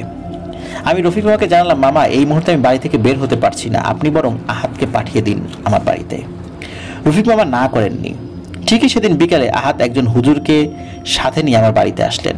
কুশল বিনিময় করে আমি আহাদকে জিজ্ঞেস করলাম, ওনাকে তো ঠিক চিনলাম না আহাদ। আহাদ বলল, সুফিয়ান ভাই, ওনার নাম আতাউল্লাহ সিদ্দিক, উনি পেশায় আপনার মতো একজন রাকি। উনি আমার পরিচিত এক মেয়ের চিকিৎসা করছেন, কিন্তু কোনোভাবেই পেরে উঠছেন না। ওই মেয়ের ভাইয়ের সাথে আমার কথা হওয়ার পর তিনি সিদ্দিক হুজুরের সাথে আমাকে পরিচয় করিয়ে দেন। আমি সিদ্দিক হুজুরকে আপনার কথা বলি, এটাও বলি আপনি কিভাবে আমার চিকিৎসা করে সারিয়ে তুলেছেন আল্লাহর রহমতে। আমার কথা শুনে সিদ্দিক ভাই আপনার সাথে দেখা করতে চান, তাই নিয়ে এলাম ওনাকে। সুফিয়ান ভাই, আপনি দয়া করে মেয়েটিকে সারিয়ে তোলার ব্যবস্থা করেন। আমি আহাদকে জিজ্ঞেস করলাম, মেয়ের নাম কি ফারজানা? আমার প্রশ্নে আহাদ বেশ লজ্জা পেল। আমি একটু হেসে সিদ্দিক ভাইয়ের দিকে তাকিয়ে জিজ্ঞেস করলাম, ভাই কি হয়েছে বলুন, কি এমন সমস্যা হয়েছে যে আপনি রুকিয়া করতে পারছেন না? সিদ্দিক ভাই শুরু করলেন, ভাইজান, শুরুতে বলি আমি এসব কাজে নতুন না, অনেকদিন ধরেই জিনের সমস্যা নিয়ে কাজ করছি, কিন্তু এই ফারজানা মেয়েটার মতো সমস্যা আমি আগে কখনো দেখিনি। প্রথম দিন আমি যখন তার চিকিৎসা করতে যাই তখন সে কোনো কথাই বলেনি, আমার কোনো কথার উত্তরও দেয়নি। কিন্তু পরের দিন আমি যখন তাকে প্রশ্ন করি, সে আমার প্রশ্নের উত্তর না দিয়ে আমার পরিবারের সকলের তথ্য শুনিয়ে দিল আমাকে, এমনকি আমার পরিবারের যারা দূরে থাকে তারা কে কি করছে সেটা সহ। আমি ঘাবড়ালাম না, বুঝতে পেরেছি বেশ বদ এবং শক্তিশালী শয়তান এটা, তাই একটু ভিন্ন পথে রুকিয়া করার চেষ্টা করি। ঠিক তখন আমার মনে হলো অদৃশ্য গরম কিছু আমার ঘাড়ে চেপে ধরা হয়েছে। যন্ত্রণায় চিৎকার করে আমি সেখানেই মাটিতে ছটফট করি কিছুক্ষণ। ফারজানার পরিবারের লোকেরা আমাকে ধরে ঘরের বাইরে নিয়ে যান। বাইরে বের হতেই আমি একটু সুস্থতা বোধ করি। সেদিনের মতো আমি বাড়ি ফিরে যাই। বাড়ি ফিরে আসার পর আমার স্ত্রী লক্ষ্য করে আমার ঘাড়ের পেছনে এই চিহ্ন। এটা বলে সিদ্দিক ভাই তার ঘাড়ের পেছনের দিকটা আমাকে দেখালেন, সেই উল্টো করা ত্রিভুজ আঁকা। আমি একটু চিন্তায় পড়ে গেলাম। সিদ্দিক ভাই আবার বলতে শুরু করলেন, সেদিনের পর থেকে আমি নিজেও খারাপ স্বপ্ন দেখতে থাকি। রাতে ঘুমানোর সময় শরীর বন্ধ করে ঘুমাই, কিন্তু কিছুই ঠিক হচ্ছে না। আমার উপকারী এক জিন আছেন, প্রথম দিন তাকে খোঁজ নিতে বলেছিলাম, কিন্তু তিনিও এরপরে আমার সাথে আর দেখা করেননি। আমি কয়েকবার তার সাথে যোগাযোগের চেষ্টা করেছি, কিন্তু পারিনি। গত 5 দিন আগে এশার সালাত আদায় করে যখন বাসায় যাচ্ছিলাম, পথে হঠাৎ কে যেন আমাকে খুব জোরে চড় দেয়। এত জোরে চড় দেয় যে আমি এখনো এই কানে ভালোভাবে শুনতে পাচ্ছি না। গত পরশু ফারজানার ভাই আমি যাচ্ছি না দেখে দেখা করতে আসেন আমার সাথে। তিনি আমার কথা শুনে আহাদের সাথে পরিচয় করিয়ে দেন এবং যোগাযোগ করিয়ে দেন। তারপর আমি এই যে আপনার সামনে। ভালো কথা, ফারজানার পরিবারের লোকের আমাকে বলেছিল ঘুমের ভেতরে সে কান্না করতে করতে জেগে ওঠে ঘুম থেকে, আর ঘুম ভেঙে গেলে সে ঘরের কোনো একজন সদস্যের দিকে তাকিয়ে থাকে অনেকক্ষণ। মাঝে মাঝে তার ভাইয়ের দিকে, মাঝে মাঝে তার বাবার দিকে, আবার কখনো অন্য লোকের দিকে তাকিয়ে থাকে, আবার কখনো তার মায়ের দিকেও তাকিয়ে থাকে, অর্থাৎ নির্দিষ্ট কাউকে লক্ষ্য করে নয়। এতটুকু বলে সিদ্দিক ভাই থামলেন। আমি শুনলাম সবকিছু। মাথার ভিতর সব ঘোলাটে লাগছিল। মনে হচ্ছিল এতটুকু তথ্য যথেষ্ট নয়। আমি সিদ্দিক ভাইকে বললাম, ভাই আপনারা দুজন আজকে আমার বাড়িতেই থাকেন, আমি কালকে ইনশাল্লাহ আপনাদের দেখি কিছু জানাতে পারি কিনা। সিদ্দিক ভাই এবং আহাদ ভাই ছিলেন সেদিন, তবে আমার বাড়িতে না। সিদ্দিক ভাইয়ের এক আত্মীয় থাকেন পাশের গ্রামে, তার বাড়িতেই ওনারা দুজন ছিলেন। এদিকে আমি আসরের নামাজের পর থেকেই বড় দাদার সাথে যোগাযোগের চেষ্টা করি। রাত আনুমানিক 10টার দিকে মসজিদ বন্ধ করে বের হব, এমন সময় রেহমান ভাই আসলেন। মসজিদে তখন কেউ ছিলেন না। রেহমান ভাই আমাকে বললেন, সুফিয়ান ভাই, সর্দার আজকে আসতে পারবেন না, তিনি বেশ ব্যস্ত, অন্যান্য সর্দারদের সাথে বৈঠক করছেন খুবই জরুরি একটা বিষয়ে। যা বলার আমাকে বলুন, আমি জানিয়ে দেব। এরপর আমি সিদ্দিক ভাইয়ের বলা সবকিছু জানাই রেহমান ভাইকে, আর আমার করণীয় কি সেই বিষয়ে বড় দাদার কাছ থেকে কোনো উপদেশ দেয়া হয় কিনা সেই বিষয়ে জানাতে বলি।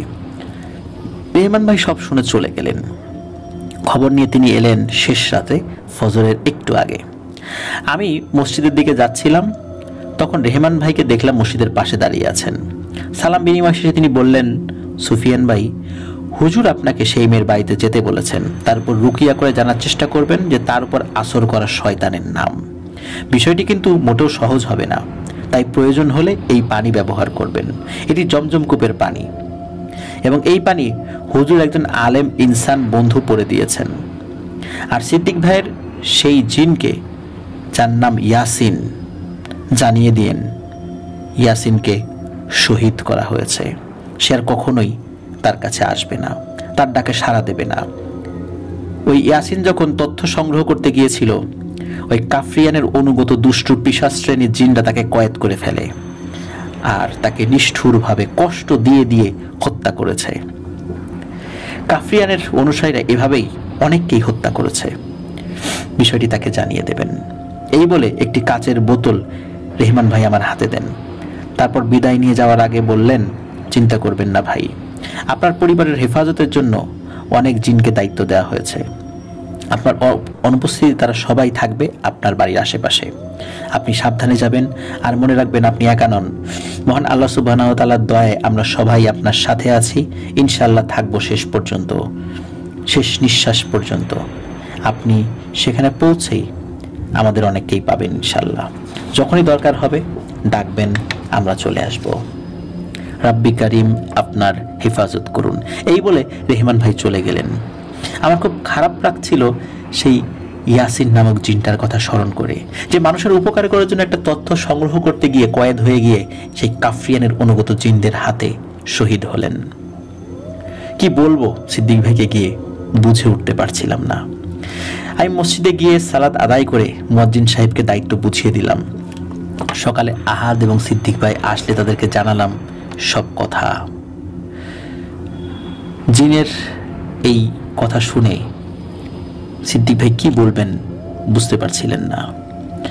যাই হোক, প্রথমে ভালো কথা বলেছিলাম, সিদ্দিক ভাই শুনে খুশি হয়েছিলেন। তিনি বলেন, ভাই আমি মনে মনে চাইছিলাম যে আপনি যেন আমাদের সাথে যান, আলহামদুলিল্লাহ, ধন্যবাদ। আমি বললাম, ধন্যবাদ লাগবে না সিদ্দিক ভাই, আপনার জন্য আরেকটি খারাপ খবর আছে। আপনার উপকার করতেন যে জিন, তার নাম কি ইয়াসিন? সিদ্দিক ভাই আশ্চর্য হয়ে হাসূচক মাথা নাড়লেন। আমি বললাম, তাকে হত্যা করা হয়েছে। আপনি তার জন্য আল্লাহ রাব্বুল আলামিনের কাছে দোয়া করবেন। সিদ্দিক ভাই জিজ্ঞেস করলেন, ভাই আপনি কিভাবে জানলেন? আমি উত্তর দিলাম, আপনার মতো আমাকেও বেশ কয়েকজন মুসলিম জিন সাহায্য করেন, তারাই জানালেন। একথা শুনে সিদ্দিক ভাই কান্নায় ভেঙে পড়লেন। আমি বুঝতে পারলাম যে তাদের দুজনেরই অনেক দিনের বন্ধুত্ব ছিল। তাকে কিছু সান্ত্বনা দেওয়ার বৃথা চেষ্টা করলাম। একটু সুস্থির হলে বললাম, আহাদ ভাই তুমি তোমার বাড়ি চলে যাও, আমি আর সিদ্দিক ভাই ফারজানার বাসার উদ্দেশ্যে রওনা হব। এই বলে আমি ঘরে গেলাম। আমার স্ত্রীকে সব বুঝিয়ে দিয়ে বের হয়ে এলাম বাড়ি থেকে। রওনা ধরলাম এক অনিশ্চিত যুদ্ধের দিকে। ফারজানার বাসায় পৌঁছতে আমাদের জোহরের ওয়াক্তের সালাত পথে আদায় করতে হয়। তার বাবার বাড়ি মংলাতে। জায়গার নামটি এতদিন পরে সঠিকভাবে মনে করতে পারছি না, তবে গ্রামটি মংলা সদর থেকে 2 কিলোমিটার দূরে হবে। ফারজানার বাবা মঞ্জুরুল আলম এলাকার বেশ গণ্যমান্য ব্যক্তি। তিনি সদ্য সাবেক হওয়া চেয়ারম্যান, মানে পূর্বের চেয়ারম্যান ছিলেন। আমি সিদ্দিক ভাইয়ের সাথে যখন তাদের বাড়ির গেটের সামনে পৌঁছাই তখন খেয়াল করি এই বাড়ির আশেপাশের গাছগাছালিতে কোনো পাখির বা প্রকৃতির কোনো সারা শব্দ নেই। বিষয়টা আমি সিদ্দিক ভাইয়ের নজরে আনলাম। তিনিও খেয়াল করলেন এবং বললেন, ভাই আগেও এমন ছিল, তবে আমি খেয়াল করিনি। আজ আপনি বলার পরে চোখে পড়ল বিষয়টা, চলেন ভেতরে যাই।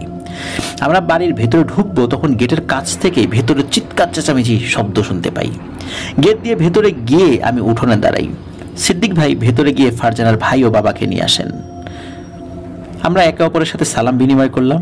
ফারজানার বাবা বললেন, হুজুর আসেন, ভেতরে এসে বসেন, মেয়ের চিকিৎসা চলছে, একটু শেষ হলেই আপনার সামনে নিয়ে আসবো। আমি জিজ্ঞেস করলাম, ডাক্তার এনেছেন নাকি? তিনি বললেন, না ডাক্তার না, ভালো একজন নামকরা কবিরাজ পটুয়াখালী থেকে এসেছেন। আমি বললাম, চাচা আমাকে নিয়ে চলুন, আমি দেখতে চাই কবিরাজ সাহেব কিভাবে কাজ করেন।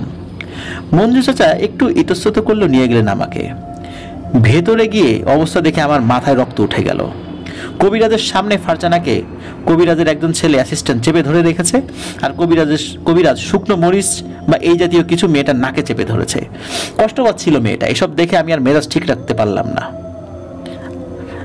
আমি বললাম যে বন্ধ করেন এগুলো, এখনই বন্ধ করবেন।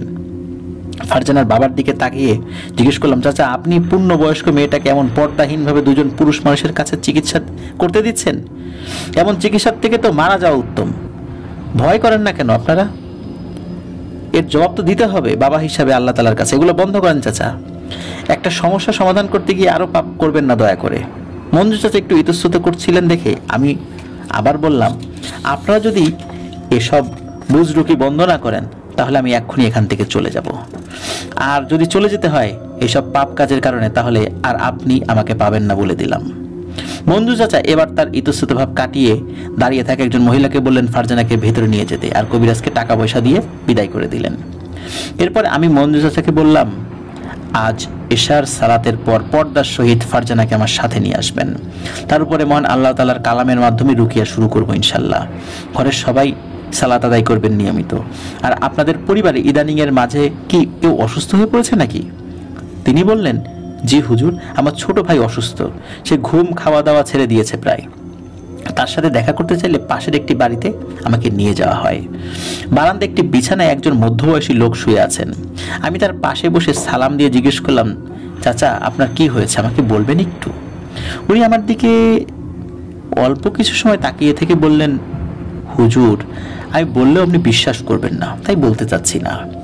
আমি ওনাকে বললাম, চাচা আপনি আমাকে না বললে আমি অনেক কিছুই জানতে পারবো না, দয়া করে দুশ্চিন্তা ছাড়া বলুন।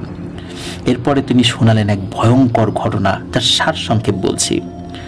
ওনার নাম সাজু, পেশায় একজন মাছের আড়তদার এবং মাছ চাষি।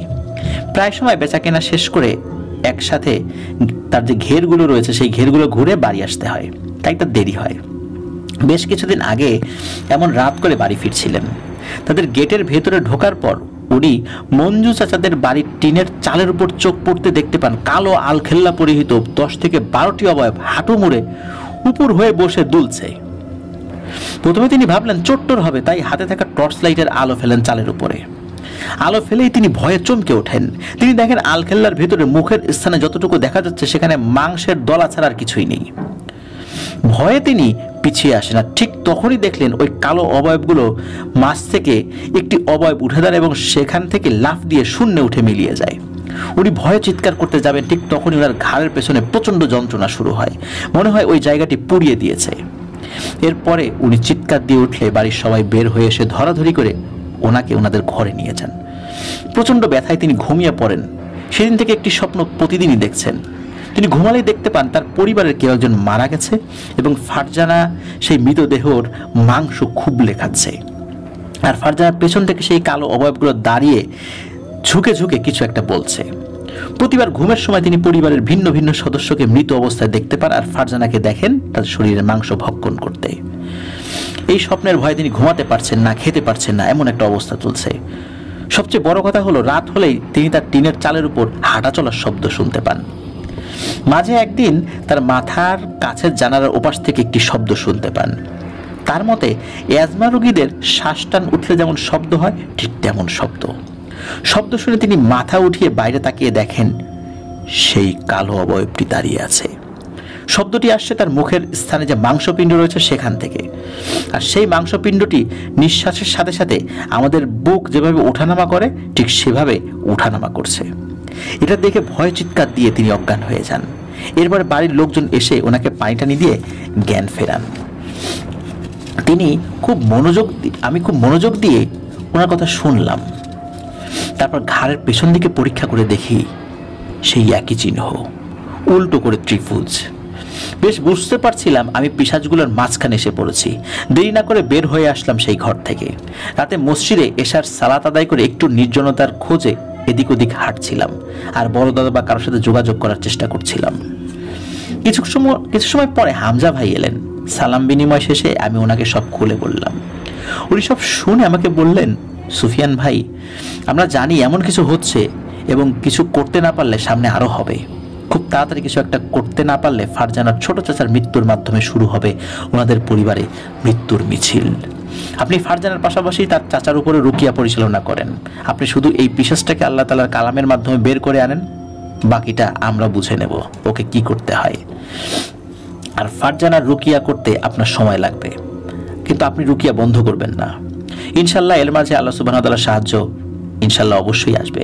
মনে রাখবেন, রুকিয়া শুরু করার পর আপনার সাথেও শয়তানগুলো দেখা হবে, তাই সব সময় সাবধান।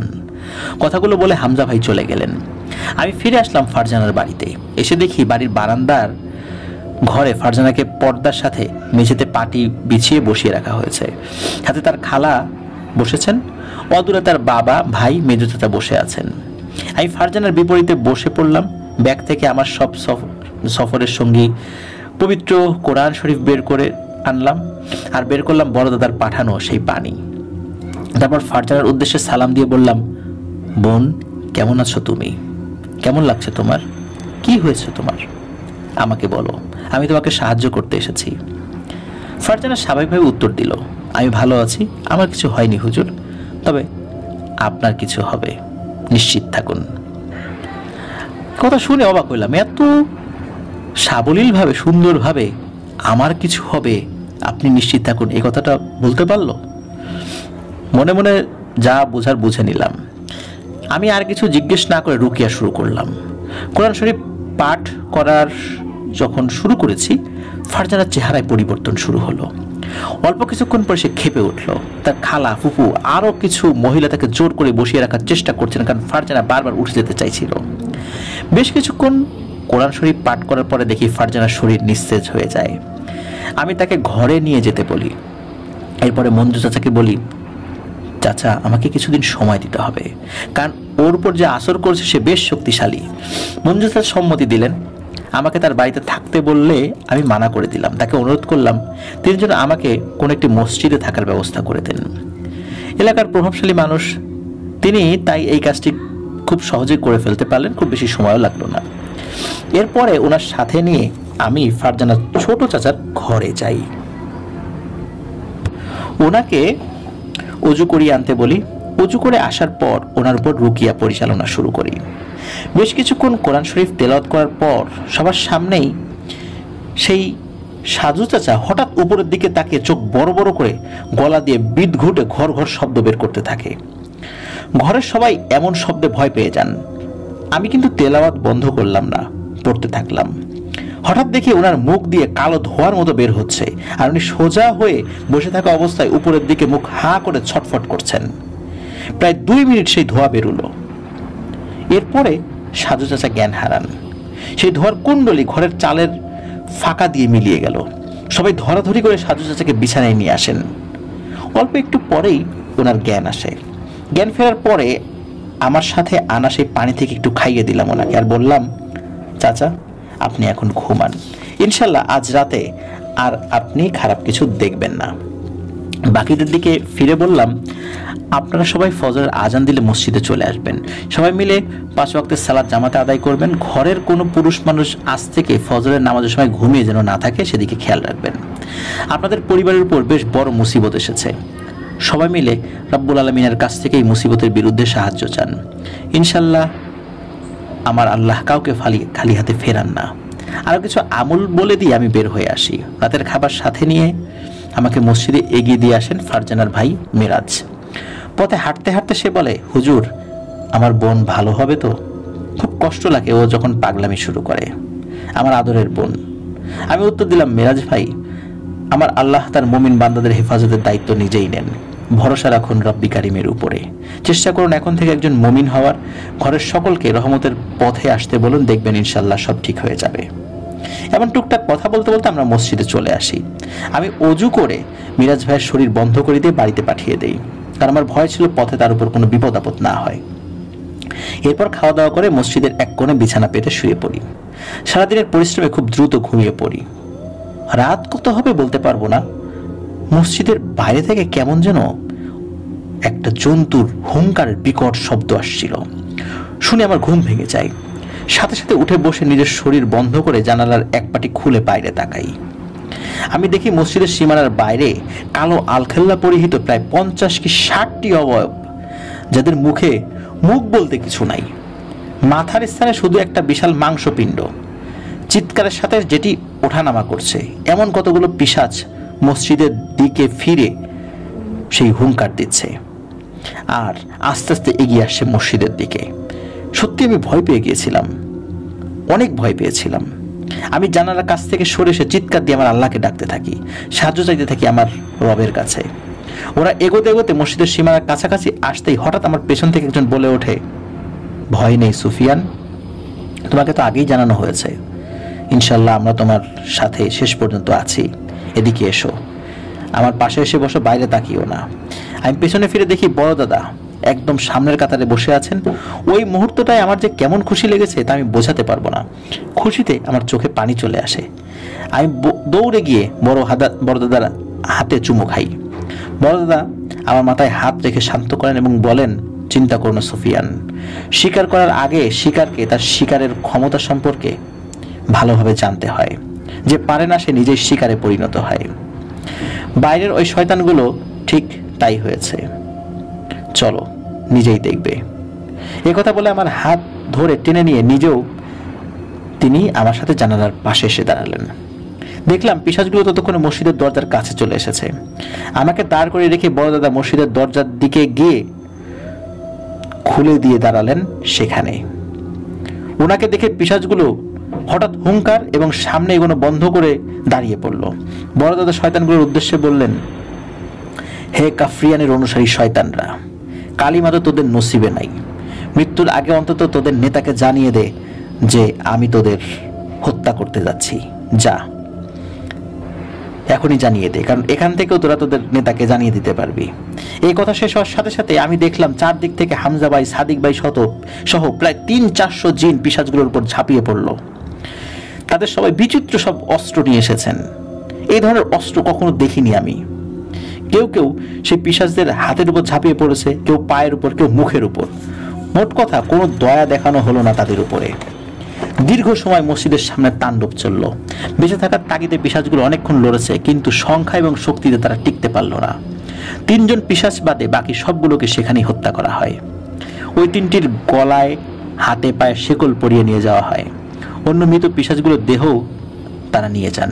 এদিকে বড় দাদার অনুসারী আমাদের 4 জন মুসলিম ভাইও শহীদ হন সেই যুদ্ধে।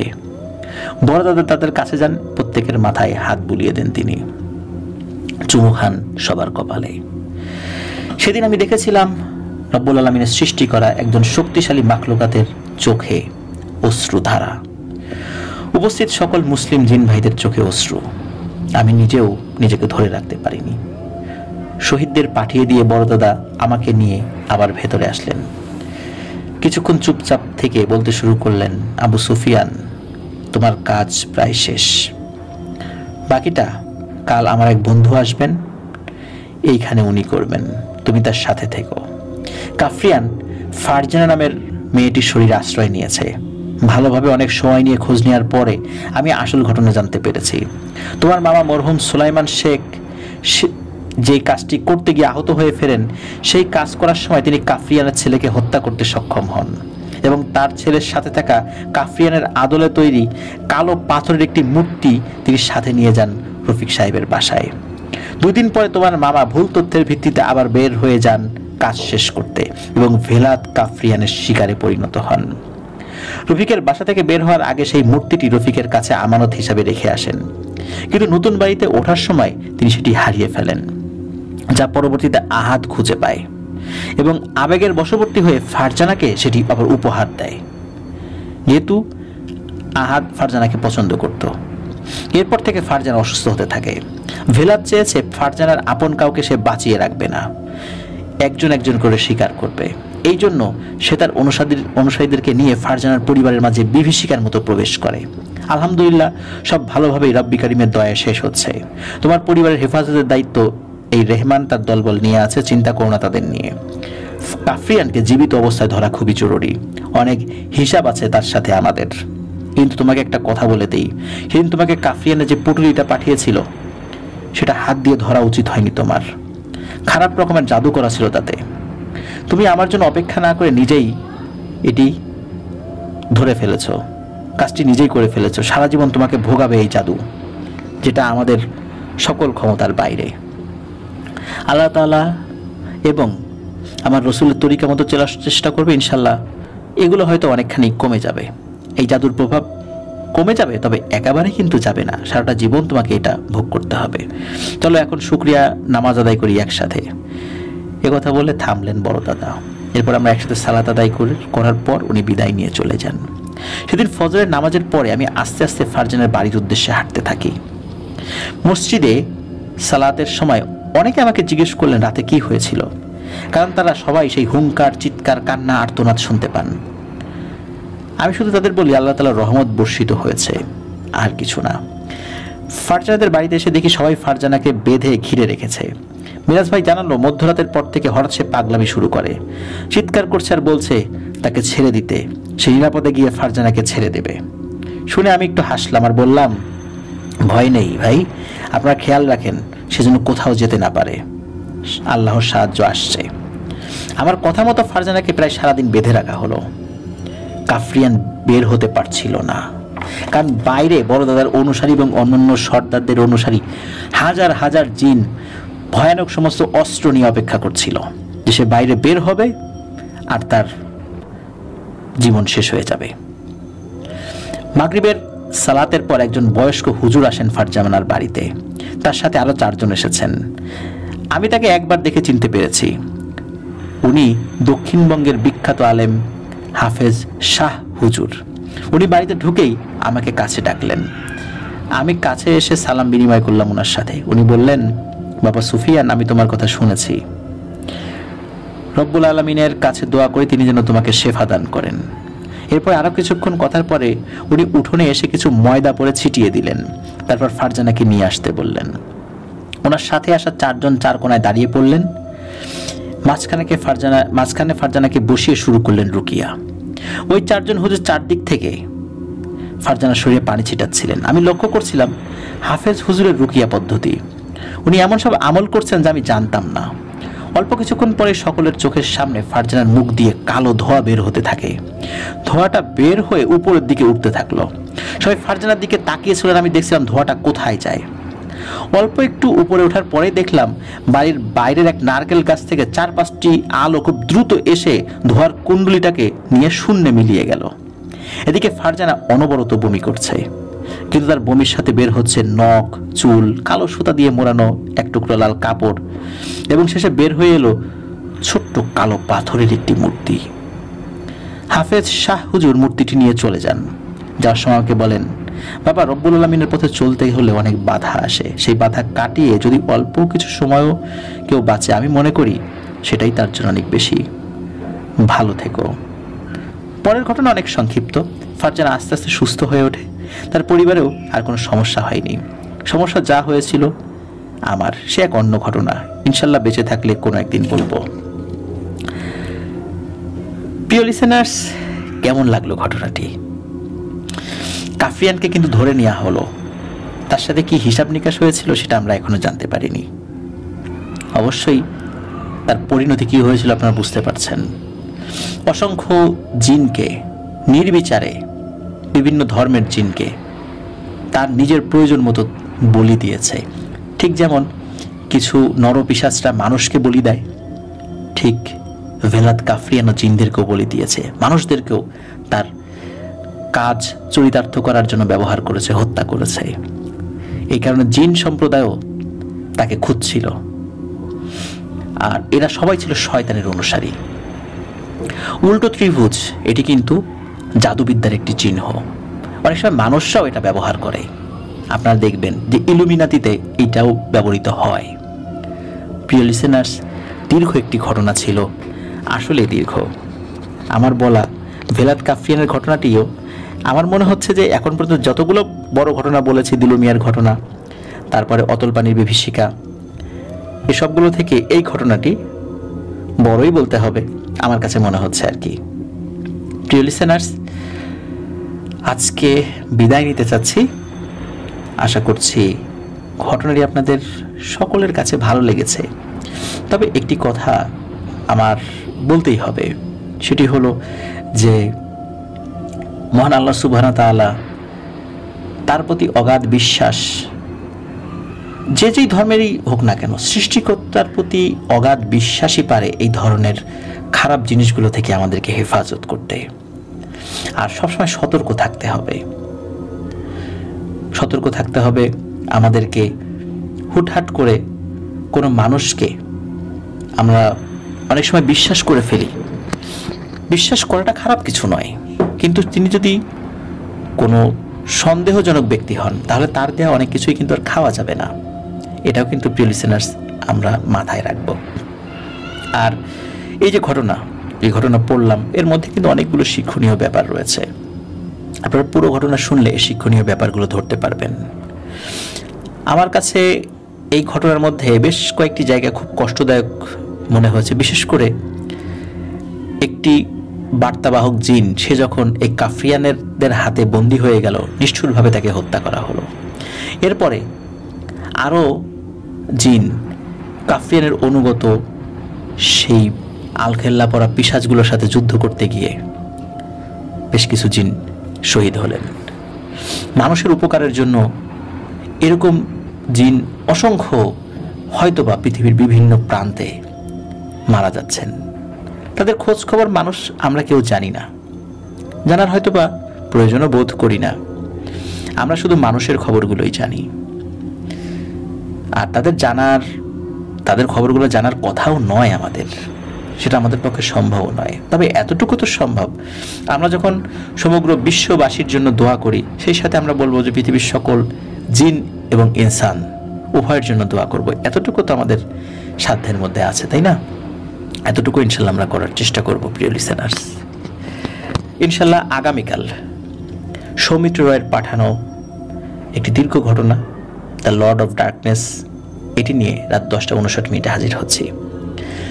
আর অসংখ্য ধন্যবাদ জানাচ্ছি সুফিয়ান হুজুরকে, যিনি এই ঘটনা জুবাইর ইসলাম ভাইকে দিয়েছেন।